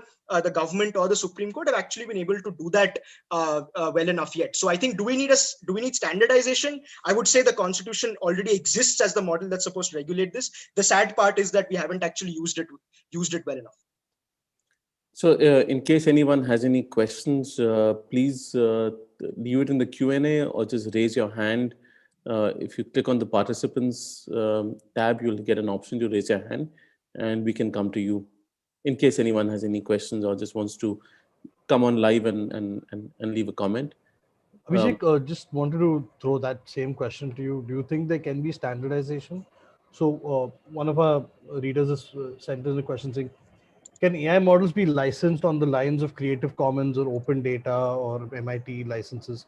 Do you think that can be done in the credit scoring industry, or do you think that it's so nascent that doing that would kill your moat, so you kill your IP? Or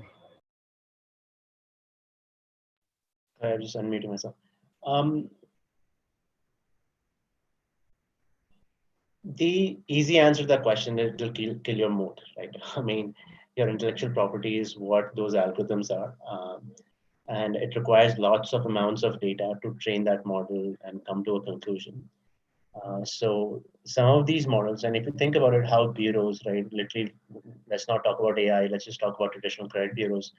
RBI came up with a regulation maybe 2-3 years ago that every lender has to submit data to all the bureaus.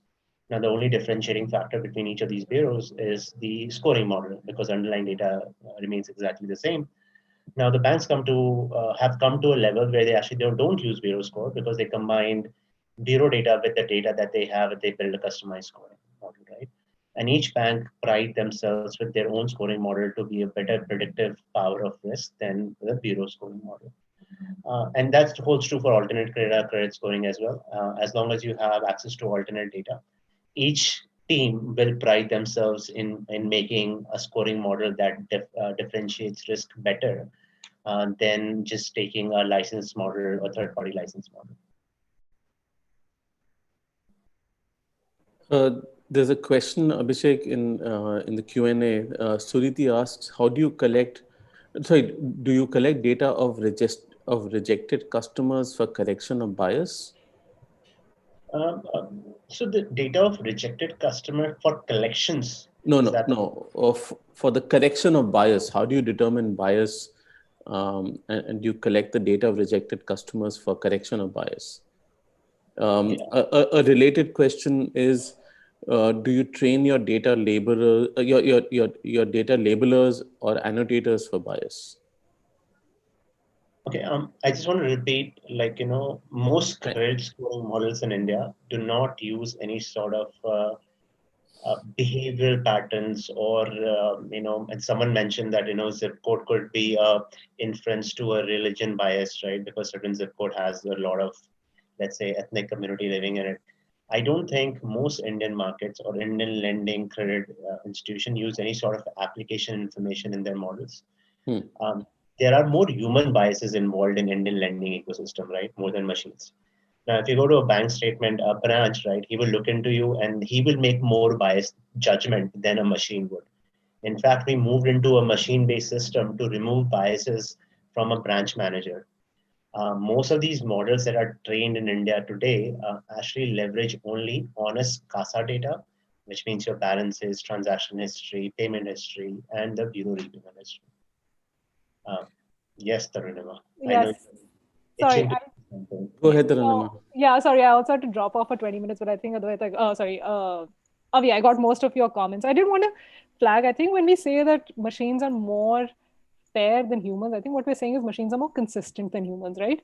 When we're saying that the bank person can make sort of decisions, but it's not necessarily a fair. What we're saying is the machine will use the same metric or the same rubric and make the same decision consistently, right? Which is, I think, again, slightly different from fairness. But also, Avi, I think I really appreciated, sort of you being honest about the state of technology, right? But at the same time, I wonder, especially in terms of our regulation, I think our regulation is often being directed by the more, like the more fanciful versions of these technologies, right? And I wonder, as someone who's a part of the industry, do you think that's something that should be corrected, right? So, like, transaction data is not behavioral data, and I agree with you that at the very, I mean, that's what Capital One was doing in the 70s, and I think that's something that should absolutely be allowed. I mean, be allowed if you're looking at financial history, right? But all our regulations are written from the perspective of like these applications that, as you're saying, most industry people don't use. So, how would you, as an industry member, correct that, or like if you would want to? Okay, so the first question, I kind of maybe not 100% agree, right? Machines only make more consistent decisions. I think sometimes it make more unbiased decisions in Indian context, right? And the reason to that is what you fed into the machine actually defines the biasness, right? So let's take an example of what you mentioned, right? If we were forced to only put in transactional data into the machine and nothing else, and that's really straightforward to do because you only put in bank statement, then perhaps it will make more unbiased and consistent decision than handling a file to a branch manager. So the definition of consistency and biasness is covered in the input that goes into the machine, right? That's the first point. The second point with policy and regulations, again, I'm not educated as my colleagues are Arindrajit, right? But what I think about, like how I have seen regulations when policymakers questioned big tech companies in US, right? And I understood their levels of understanding when it comes to AI, big data, policy, right? And if those kind of personalities are going to make regulations in India as well, where they do not know the in-depth knowledge of what is possible, what is not possible, and they just build a general guiding principle. For example, just copy GDPR and paste in India. I think it's going to be absolutely devastating for a country like India, where our income per GDP capita is like 100 in the world, right? So you cannot just copy paste what's there in the US and UK and just implement in India. I think it has to be very use case driven. It has to be very thoughtful in Indian context. And person who's making these rules and regulations, right? I hope they understand what they are touching. Because mostly, right, and I'm telling you, right, I think first comment someone made, I mean, most people in India, most companies in India do not use AI, right? I don't think anyone has ever leveled more than 3 levels of NLP, right? Even in the most complex model, because I've worked with almost largest banks who are the largest owners of databases, right? And I still looked at their machine learning models. I'm like, yo, this is my data scientist will build using linear regression. So we are talking about the problem that might exist in India 10 years from now. They don't exist in India today. I do not know how to answer that. So there's a question from Apurv, and I think this has been asked in different ways and multiple times. Uh, Divij or Indrajit, if you want to address this, should the ambit of public domain, considering how wide it is currently, should it be restricted or defined, especially since there is data collection that's taking place from the public domain? And I think someone else had left a comment that in the um, in the Puttaswamy judgment, personal information in the public domain was also treated as personal data. I think something on those lines. So there seems to be an assumption that just because it's public, it doesn't mean, and it's fair game for usage. Do you think there need to be some kind of regulations around this, or there needs to be some realization around this? Uh, Divij, do you want to go first? Or I'll just make one quick comment. Yeah. So there was a recent, not recent, it's maybe 2 years back. It's a case called US case called Carpenter, where actually there's a theory that's been around for some time in academia called the mosaic theory of privacy, which was explicitly recognized in this case. And basically what the mosaic theory answers this question fairly well, right? So in the sense that, yes, if you are in the public domain and there is one picture taken of you outside your house, then possibly you could say you're in the public domain, you have consented to that picture being taken, or at least for your location to be noted by someone else. But then if that same person then also tracks you outside your office, then outside the restaurant you go to, and then you start tracking you at multiple public places, even though the individual violation might not, you could argue is public domain, therefore not a violation. But when multiple facts are put together, and that's why it's called the mosaic theory, it is considered a privacy violation. The Indian the Puttaswamy is not explicitly recognized the mosaic theory, but they have sort of pointed to that just because I believe Justice Call's opinion that actually spoke about this a little bit, where he discussed this thing but didn't go on to say that the mosaic theory should be recognized. But that's the way I see data in the public domain, that if there are enough inferences that are made about you, then even if it is, and which is why I still strongly believe in, I strongly second what Frederique was saying about inferred data and the consent mechanisms therein, that if there are enough data points that are put together, then it is no longer, it is no longer non-personal, but there can be like inferences that are made about it. I think the real answer lies in the mosaic theory, which hopefully will be recognized. That's my take. Sorry, Divij. Yeah, just before Divij comes in, just to read out the comment or the question is, someone called Zoom user asks that the Supreme Court said that people have a reasonable expectation to privacy even in public spaces. Shouldn't that also mean that private data is protected even if it is visible to the public on social media? Divij. Yeah, absolutely. I think the idea that privacy is limited to a particular physical space, such as your house, has been jettisoned in constitutional jurisprudence from India and the US, basically all around the world.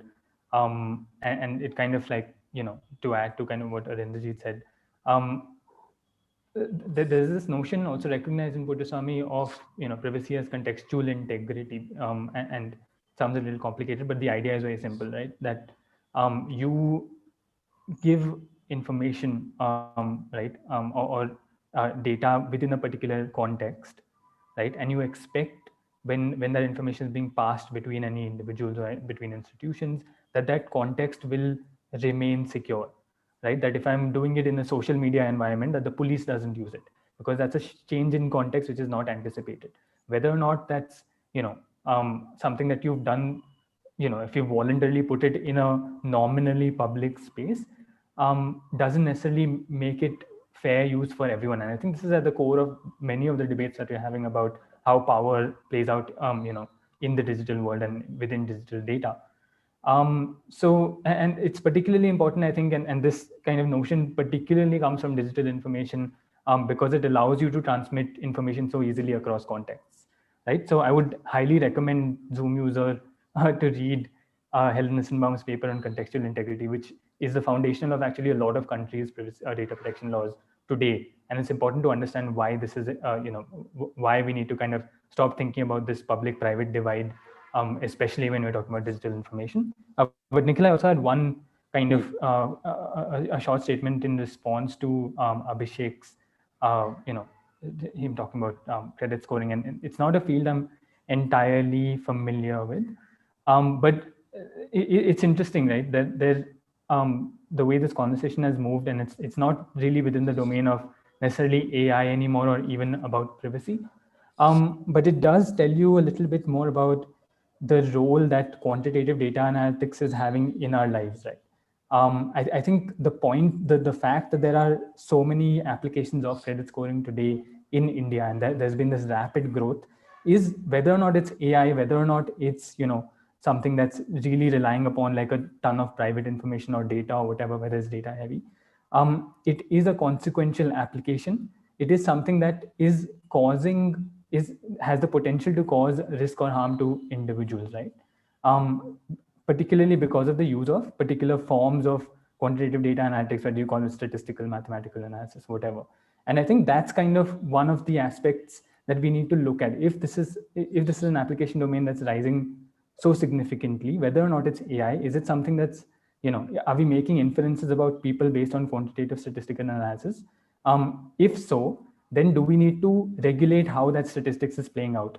This already happens, by the way, right? The way the government of India collects census statistics is regulated by the Official Statistics Collection Act. The way insurance regulators make inferences about risk is regulated by the Actuaries Act. So all of these fields of regulation are already taking place. Now AI shifts them into has the capacity to shift this kind of statistical mathematical calculation into a stratospherically new domain, which may or may not enter India in recent times. That already is happening in the US and EU, other technologically sophisticated places, as well as a lot of kind of our common online cultures. So that's just one thing I want to talk. I thought it's an interesting kind of dilemma that it throws up, right? What does it mean that we're recognizing all of these problems, that we're seeing them play out in the context of like sophisticated AI elsewhere, but in India it's something very different. The second thing, in just in terms of biases in transactional data don't exist. That kind of, again, not a fintech expert, but there is a lot of literature within the humanities and kind of more critical data studies field about how biases aren't necessarily something that are like super explicit, like, oh, X person is black, I won't give them a loan. Like X person is like not upper caste, I won't give them a loan. Biases tend to become encoded within within background standards that we tend to rely on. So pin codes, names, even like the history of transactional information and the way people are transacting, right? Those are like transactional information in India is built on a long history of like feudal, credit lending mechanisms. And again, I won't really go into fintech, which is not my space, but if you look at policing in India, for example, if you see CCTNS, which creates the standards for digital sharing of criminal record information, that relies upon registers and records that have been created during colonial times, which talk about criminal tribes, which talk about legacies of kind of, how people are, how people are rowdies, how people are like history sheeters because they belong to a particular tribe or to a particular caste, right? If you look at CCTNS today, we simply see it as a neutral standard for information sharing. If you start looking into what it really does, what kind of categories it's creating, all those standards themselves have a lot of biases encoded in them, right? And I can share some literature on this, but I think it's really interesting. It's just helpful, I think, for everybody to start interrogating what standards are, how they come about, what these classification schemes mean, and stop assuming that things are simply neutral, because nothing, I think, nothing honestly is ever neutral. And we need to really be aware of that as technologists, as lawyers and policymakers. So while Divij is speaking, Arindajit has put a link to proxy discrimination in the chat. So if anyone wants to take a look at that. So Lahar Appaya had an interesting question. Lahar, do you want to put your video on and ask that question? Yeah, sure, thank you. Give me a second. I'm just trying to tweak my audio. 1 second. We can hear you loud and clear. Yeah, thanks.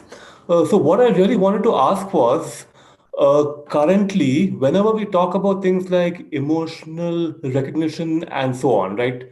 What we really say is it's not an exact science and so on, right?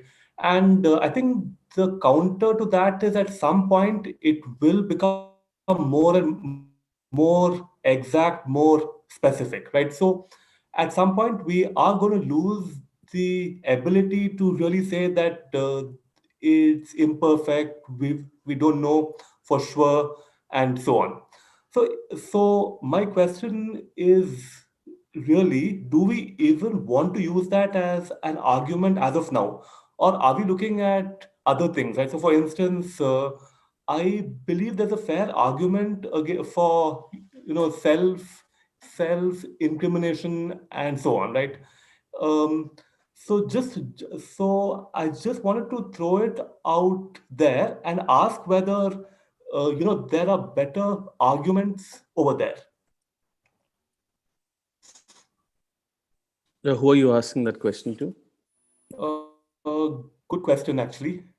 Um, so when I first thought of it, so I think Tarunima was speaking about it. Oh, no, sorry, apologies.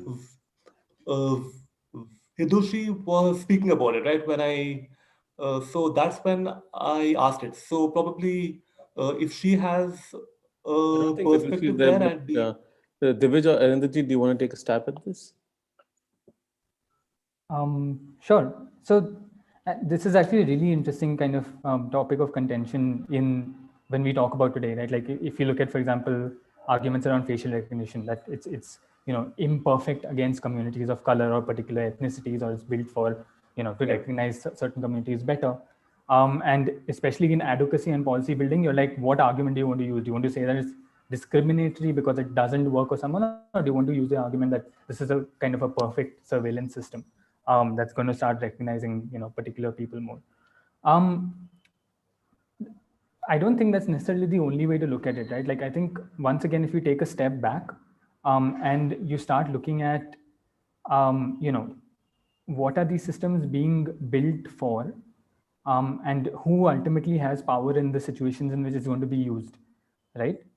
So you can have perhaps a system that ultimately is really good at recognizing LGBTQI individuals. This is something that a paper that's been presented at an international conference with information from China saying we're 93% accurate in identifying LGBTQI people.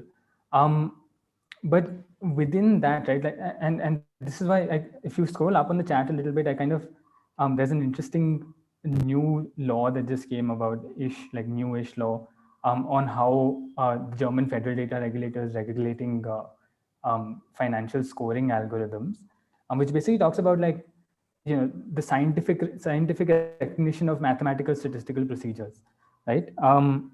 And I think this goes to the heart of our current AI debate, right? What do we recognize? What do we as a social and scientific community recognize as a valid scientific concept or mathematical procedure?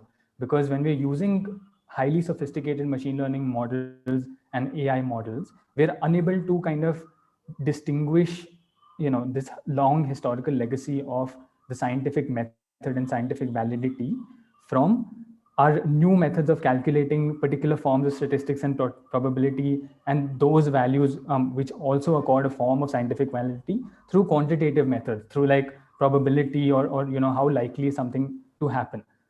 Those are two very different methods of doing science itself, right? A scientific method would go on and look at how are you constructing this particular form of emotion, something Vidushi brought up when she was talking about emotion recognition, right? How you what do you mean when you talk about this particular form of emotion, and where is it coming from, and you're applying a particular kind of critical scientific method to it. The machine learning, the AI model of science, is taking 1 million forms of 1 million forms of expressions and categorizing it according to some particular standard, and saying that because this has played out historically in the past, it is going to, according to our model, according to our training set, and according to our benchmark analysis, it's going to continue to play out, and therefore it is also scientifically valid.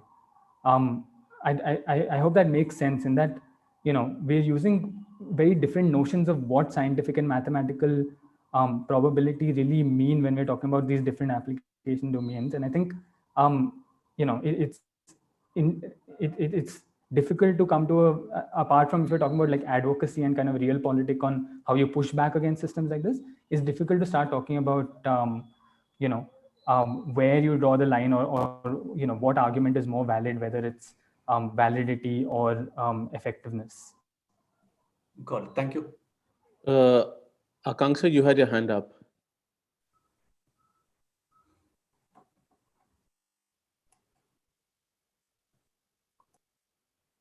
Okay, I think Akanksha has dropped off. Gurikpalji, do you have any questions or any comments?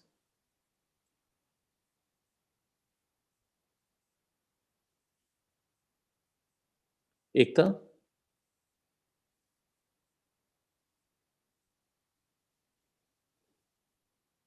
Okay, so I'm just going to ask a question. Hi, Ekta, you had a question. You had a question on discrimination earlier. Do you want to? And since that was, I think most folks said that their model doesn't look at cultural or religious discrimination. Do you have a question for either Arindajit or Divij or Tarunima on that?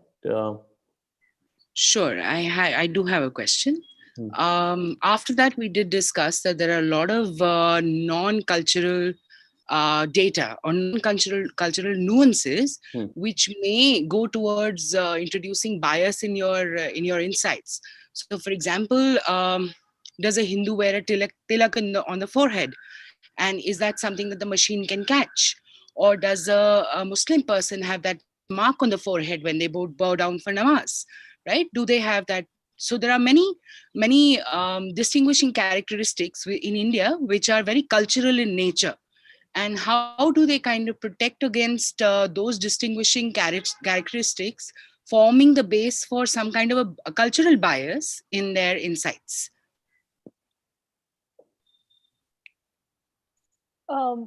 So I think one thing I do want to flag is that, any decision, when you say that I'm not going to give someone a loan, is, a form of discrimination, right? Like in a very loose sense of the word, when you are differentiating between different people. So when that discrimination becomes egregious, when it is based on either malintent, and there's actually a specific term for it that I'm forgetting, but if, like in the US context, discrimination is allowed if it is a legitimate business necessity, right? That is the terminology there. And which is to say that if, let's say, for whatever reason they discover that women have been paying loans or let's switch it, that men have been paying loans at a lower rate than women, right? And they then decide that, okay, we will not allocate loans to them, or like at a lower rate. There could be some correlation of the reality. I'm just saying as a thought experiment, that may be possible, right? And so how do you distinguish what is legitimate business necessity from what is sort of in some ways like illegal discrimination is the tricky bit. And there's a lot of like research around this in microeconomics and econometrics, where people are actually looking at data from like they for example, okay, so I'm just saying that there are ways to figure this, like to at least people are attempting to answer that question. But I also wanted to flag that you are right that there are all these different factors that are correlated with your cultural identity, with your religious identity, which could get captured. And I work on the assumption they do get captured, right? Like I understand that the fintech lenders on this panel have said that they don't, because they don't consider it. They don't. I work on the assumption that they do, unless you are proactively watching out for them. And the question then is, I think the broader question is, where is that differentiation and discriminate legitimate, and when is it not? Because all loan decisions at some point are a form of differentiation or discrimination. Also, it's a question of three layers of regulatory, as we were discussing earlier. It comes in a pyramid shape, right? You can regulate it at the source, where you say, I will not take those data points, right? You can regulate it at the insight level, where you say that this insight is providing me some kind of a bias which may become harmful later. It could be cultural, it could be any other community factors that are there, right? Or they could be an ethics and governance framework which prevents it from doing so. And giving AI an ethics and governance framework does usually help. So my question is around, on those three layers, where all are we active and what all are we flagging? Because I answered the last one, Divij, or Arindiji, do you want to take a stab at that? Arindiji? I mean, I think the answer to that is the same as the answer before, as the answer I'd given before, which is that like, look at the use case, and there will be subsequent to that. I hope I understood your question correctly. By the way, it was that which layer should we regulate at, right? Am I right, Ekta? Yes, and also asking our fintech friends here, at what levels do they regulate at as well? So I'll also defer that question to Abhishek. But yeah, so I think that there needs to be different kinds of regulations based on the use case at every level. I think Vidushi already mentioned this, but it's very difficult to say that, okay, this level needs no regulation, right? I mean, every level there are some sort of implications for both for user rights and for governance in general, and therefore I would say you need to regulate at each level based on the kinds of implications that each use case has. Just sorry, this is not directly connected to the question, but I just wanted to make a point regarding the previous question and the notion of a perfect machine, right? So I think society is structured in such a way that certain decisions are bound to be or should be what is quote unquote imperfect. The example I'm thinking of is actually using autonomous systems or AI in war, right? Where it's considered that if you have AI systems, then you will supposedly have less collateral damage and it might make war more humane. But then how do you regulate for the fact that if you have autonomous systems where you are killing people far away from you, then you're more likely to first go to war? Second, and this is an excellent book by Paul Scheer called The Future of War, which looks at where it's a military person actually making a case against the use of AI in war, where he actually talks about an experience that he had in Afghanistan, where basically there was this threat that the military faces, where very often children are used as scouts to reveal the location of troops. And he opens this book by that story, and he says that it was a gut feeling within him, despite all suggestions to the contrary, all the data to the contrary, to actually not go ahead and shoot this one young sheep herder that was there. So in that sense, what ultimately happened is that nothing happened to the unit. She actually was just a sheep herder and not some sort of a scout. But the question there is that decision was bound to be imperfect, and we actually had a better decision because of this particular military person used his expertise and his wisdom to make what by all standards is an imperfect decision. So when we're talking about perfection of the machine, what exactly are we talking about? And then are we taking away certain intrinsic things about being human, which might not be perfect in a mathematical sense or in a machine driven sense, but is ultimately the morally justifiable decision? I just wanted to sort of add that because you were discussing machines and perfect decisions. And I think that war is a good example where decisions are made under pressure, and generally the military commanders get it right. So just wanted to leave with that. Sorry, back to the question. Which was that book again? Yeah, it's called The Future of War by Paul Scheer. Yeah. If you could just give a link at some point I'll in give time. a link. Yeah, that's an excellent book. Yeah, that's an excellent book. Yeah. Okay. Advait? This last question, this had come from Arjun from Jindal Law School. So this is in the context of the non-personal data expert committee report.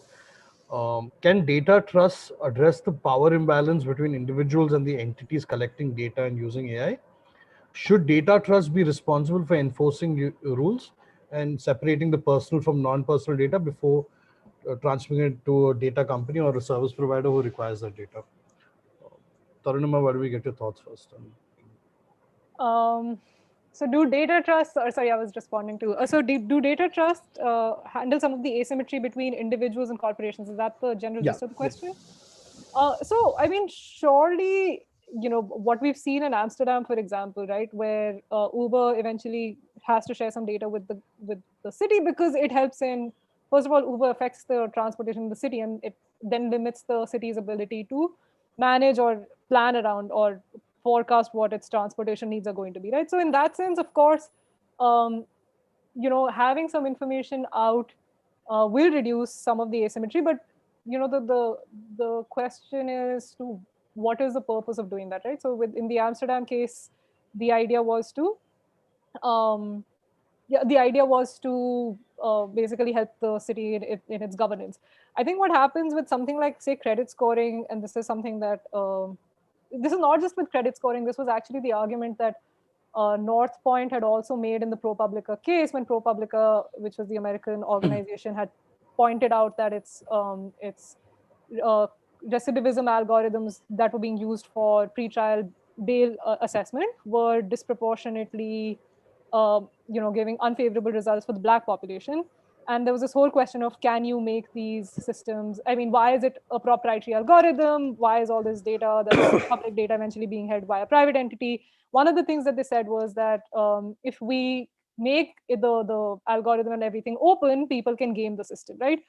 Which is obviously something that would be valid for credit scoring as well, which is that if I as a borrower know how a lender is making a decision to give loans, I will change my behavior so that it gives a favorable decision and try and like game their algorithm. So I think there is and there is then the counter response to it which like some academics said that, do you really, what is again the accuracy gain that you gain by including like these privileged data points, right? Like at least and I think crime and recidivism risk assessment is a very different ball game from fintech.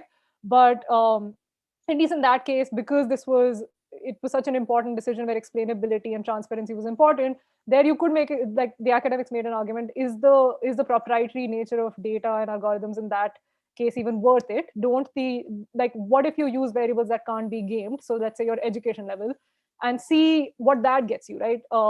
And to sort of go back to what Dij was saying, it's a very different, I mean, I think a lot of people would be opposed to even that in principle argument, because it doesn't contest with the nature of statistical scoring as such, right? But I think that yes, it can reduce the asymmetry, but often the secrecy is serves a purpose, and then we can have a discussion on when and where we should sort of not allow for that sort of secrecy. So we're going to close in a short while, but I hate to leave some really good questions unanswered. Can we do like a rapid fire round if everyone's okay with that? I'll just start with Divij. Divij, does the utility of data diminish over time, or does it get richer over time for the same borrower? For the same borrower? Yeah. I don't entirely understand the question, but it's a question that we got from people who are attending. Like, does the utility of data diminish over time? It really depends, right? Like, what data are we talking about? What is the utility? That's not a very easy question to answer in the abstract. Okay. Arinderjeet, is consent a consideration when it comes to inferred data? It pertains to groups, right? Do groups have rights? Yes to both. I have to explain a lot, but basically put, groups have certain rights. It's group privacy against externals, the state and other data processors, and individuals have rights against the group. So to both questions, yes. Okay. From Kapil Chaudhary, there's a question. He says that it would be great to hear the panel's view on the curtailment of consumer choice that takes place on account of algorithmic decision making. As these machines start deciding for us, do we have real choice anymore? Anyone want to take a stab at that? Sure. That's kind of what I was also referring to, right? Like the curtailment of personal autonomy. Yeah. When the entire field of your, what you're doing, what your material world is, and also what your online world is, I guess, is curtailed by what is mathematically computable about you. This is something that Arinderjeet also kind of mentioned offhand. In terms of, there are things about people which which cannot be fed into algorithms, which should not be fed necessarily into algorithms, and that, or even if they are, that should not be the only thing which is reflected about your life, or the only way in which you're allowed to make choices, right? Whether it's online, kind of the way advertisements are being served to you, or the way job interviews are happening. There's just like, it has to encompass a broader notion of what constitutes people and their information. Last question. There is some and these are two questions, but they're related. There is some confusion and overlap between what constitutes personal data and non-personal data when it comes to financial data of borrowers. Can lenders and their and other financial services players infer personal information about a borrower from their non-personal financial data? Do you think inferred data can be considered as personal data here and therefore covered by the privacy law? I can't comment on the legality of it, but I will say that if you are making a decision about a borrower, that is ultimately personal data, right? Like you are ultimately making a decision on a person, and however you use the non-personal data. And again, I appreciate what Vidush had said, and I'm guessing Divij and Arinderjit would have touched on this as well, is that that distinction is very thin and it collapses when you're making decisions about people. So yeah, if it's about borrowers, I find that distinction to be very fraught. Sorry, are you saying that? Abhishek, what do you think? He's left, I think. He's left? Okay. Yeah. Anyone else? Divij? Arinderjit? I've written about this elsewhere. I think I'll just post a link to the blog just about the difficulties in conceptualizing personal and non-personal information under the PDP bill. But what's your quick comment on it? Absolutely. I think, the entire effort is to kind of get personal attributes out of non-personal information a lot of the times, depending on the application. And if that happens, then it's within the scope of PDP. Arinderjit, your answer to the same question? Yeah, I think Divij has already answered with regard to the PDP, but yeah, I mean, I have nothing to add. I think that, and also Divij made the point in the chat as well, right? That there's something that the GDPR doesn't do, which is actually recognizing inferred data as PII. So I spoke about the fact that we don't have a right to explanation like the GDPR does, but I guess this is one better thing than the GDPR. So if it is still there in the law that comes out with 89 changes, that is. Yes. So that's what we're all excited about. But yeah, I think I agree with Divij and Tarunama. Nothing to add. Great. Thank you all. Thank you for a fantastic discussion. This is we've done parts of this discussion before with Divij, but for me this is pretty much the first time, and I've learned a lot today. Thank you all for your valuable inputs. We'll be writing about this discussion on MediaNama and also compiling some of the comments today in a report. If you wish to revisit the stream, then it's on MediaNama's YouTube channel. We saw with the last discussion on NPD that we got more viewers post the discussion than we got during the stream at that point in time. So please feel free to revisit it and share it with someone who might be interested. We'd like to thank Flipkart, Microsoft, and Facebook for the support for this discussion, and to the Center for Internet and Society for the support as well. If there is any follow-up coverage, any writing that you think we ought to do, any writing that you might want to do with us, please feel free to get in touch with us. If you'd like to write your views on this issue on MediaNama, please let us know. Thanks everyone for a great discussion. Thanks. Thank you to the MediaNama team. This was fantastic. Yeah. Thank you everyone. Great discussion, guys. Thank you so much. Thank you everyone. Thank you. Bye.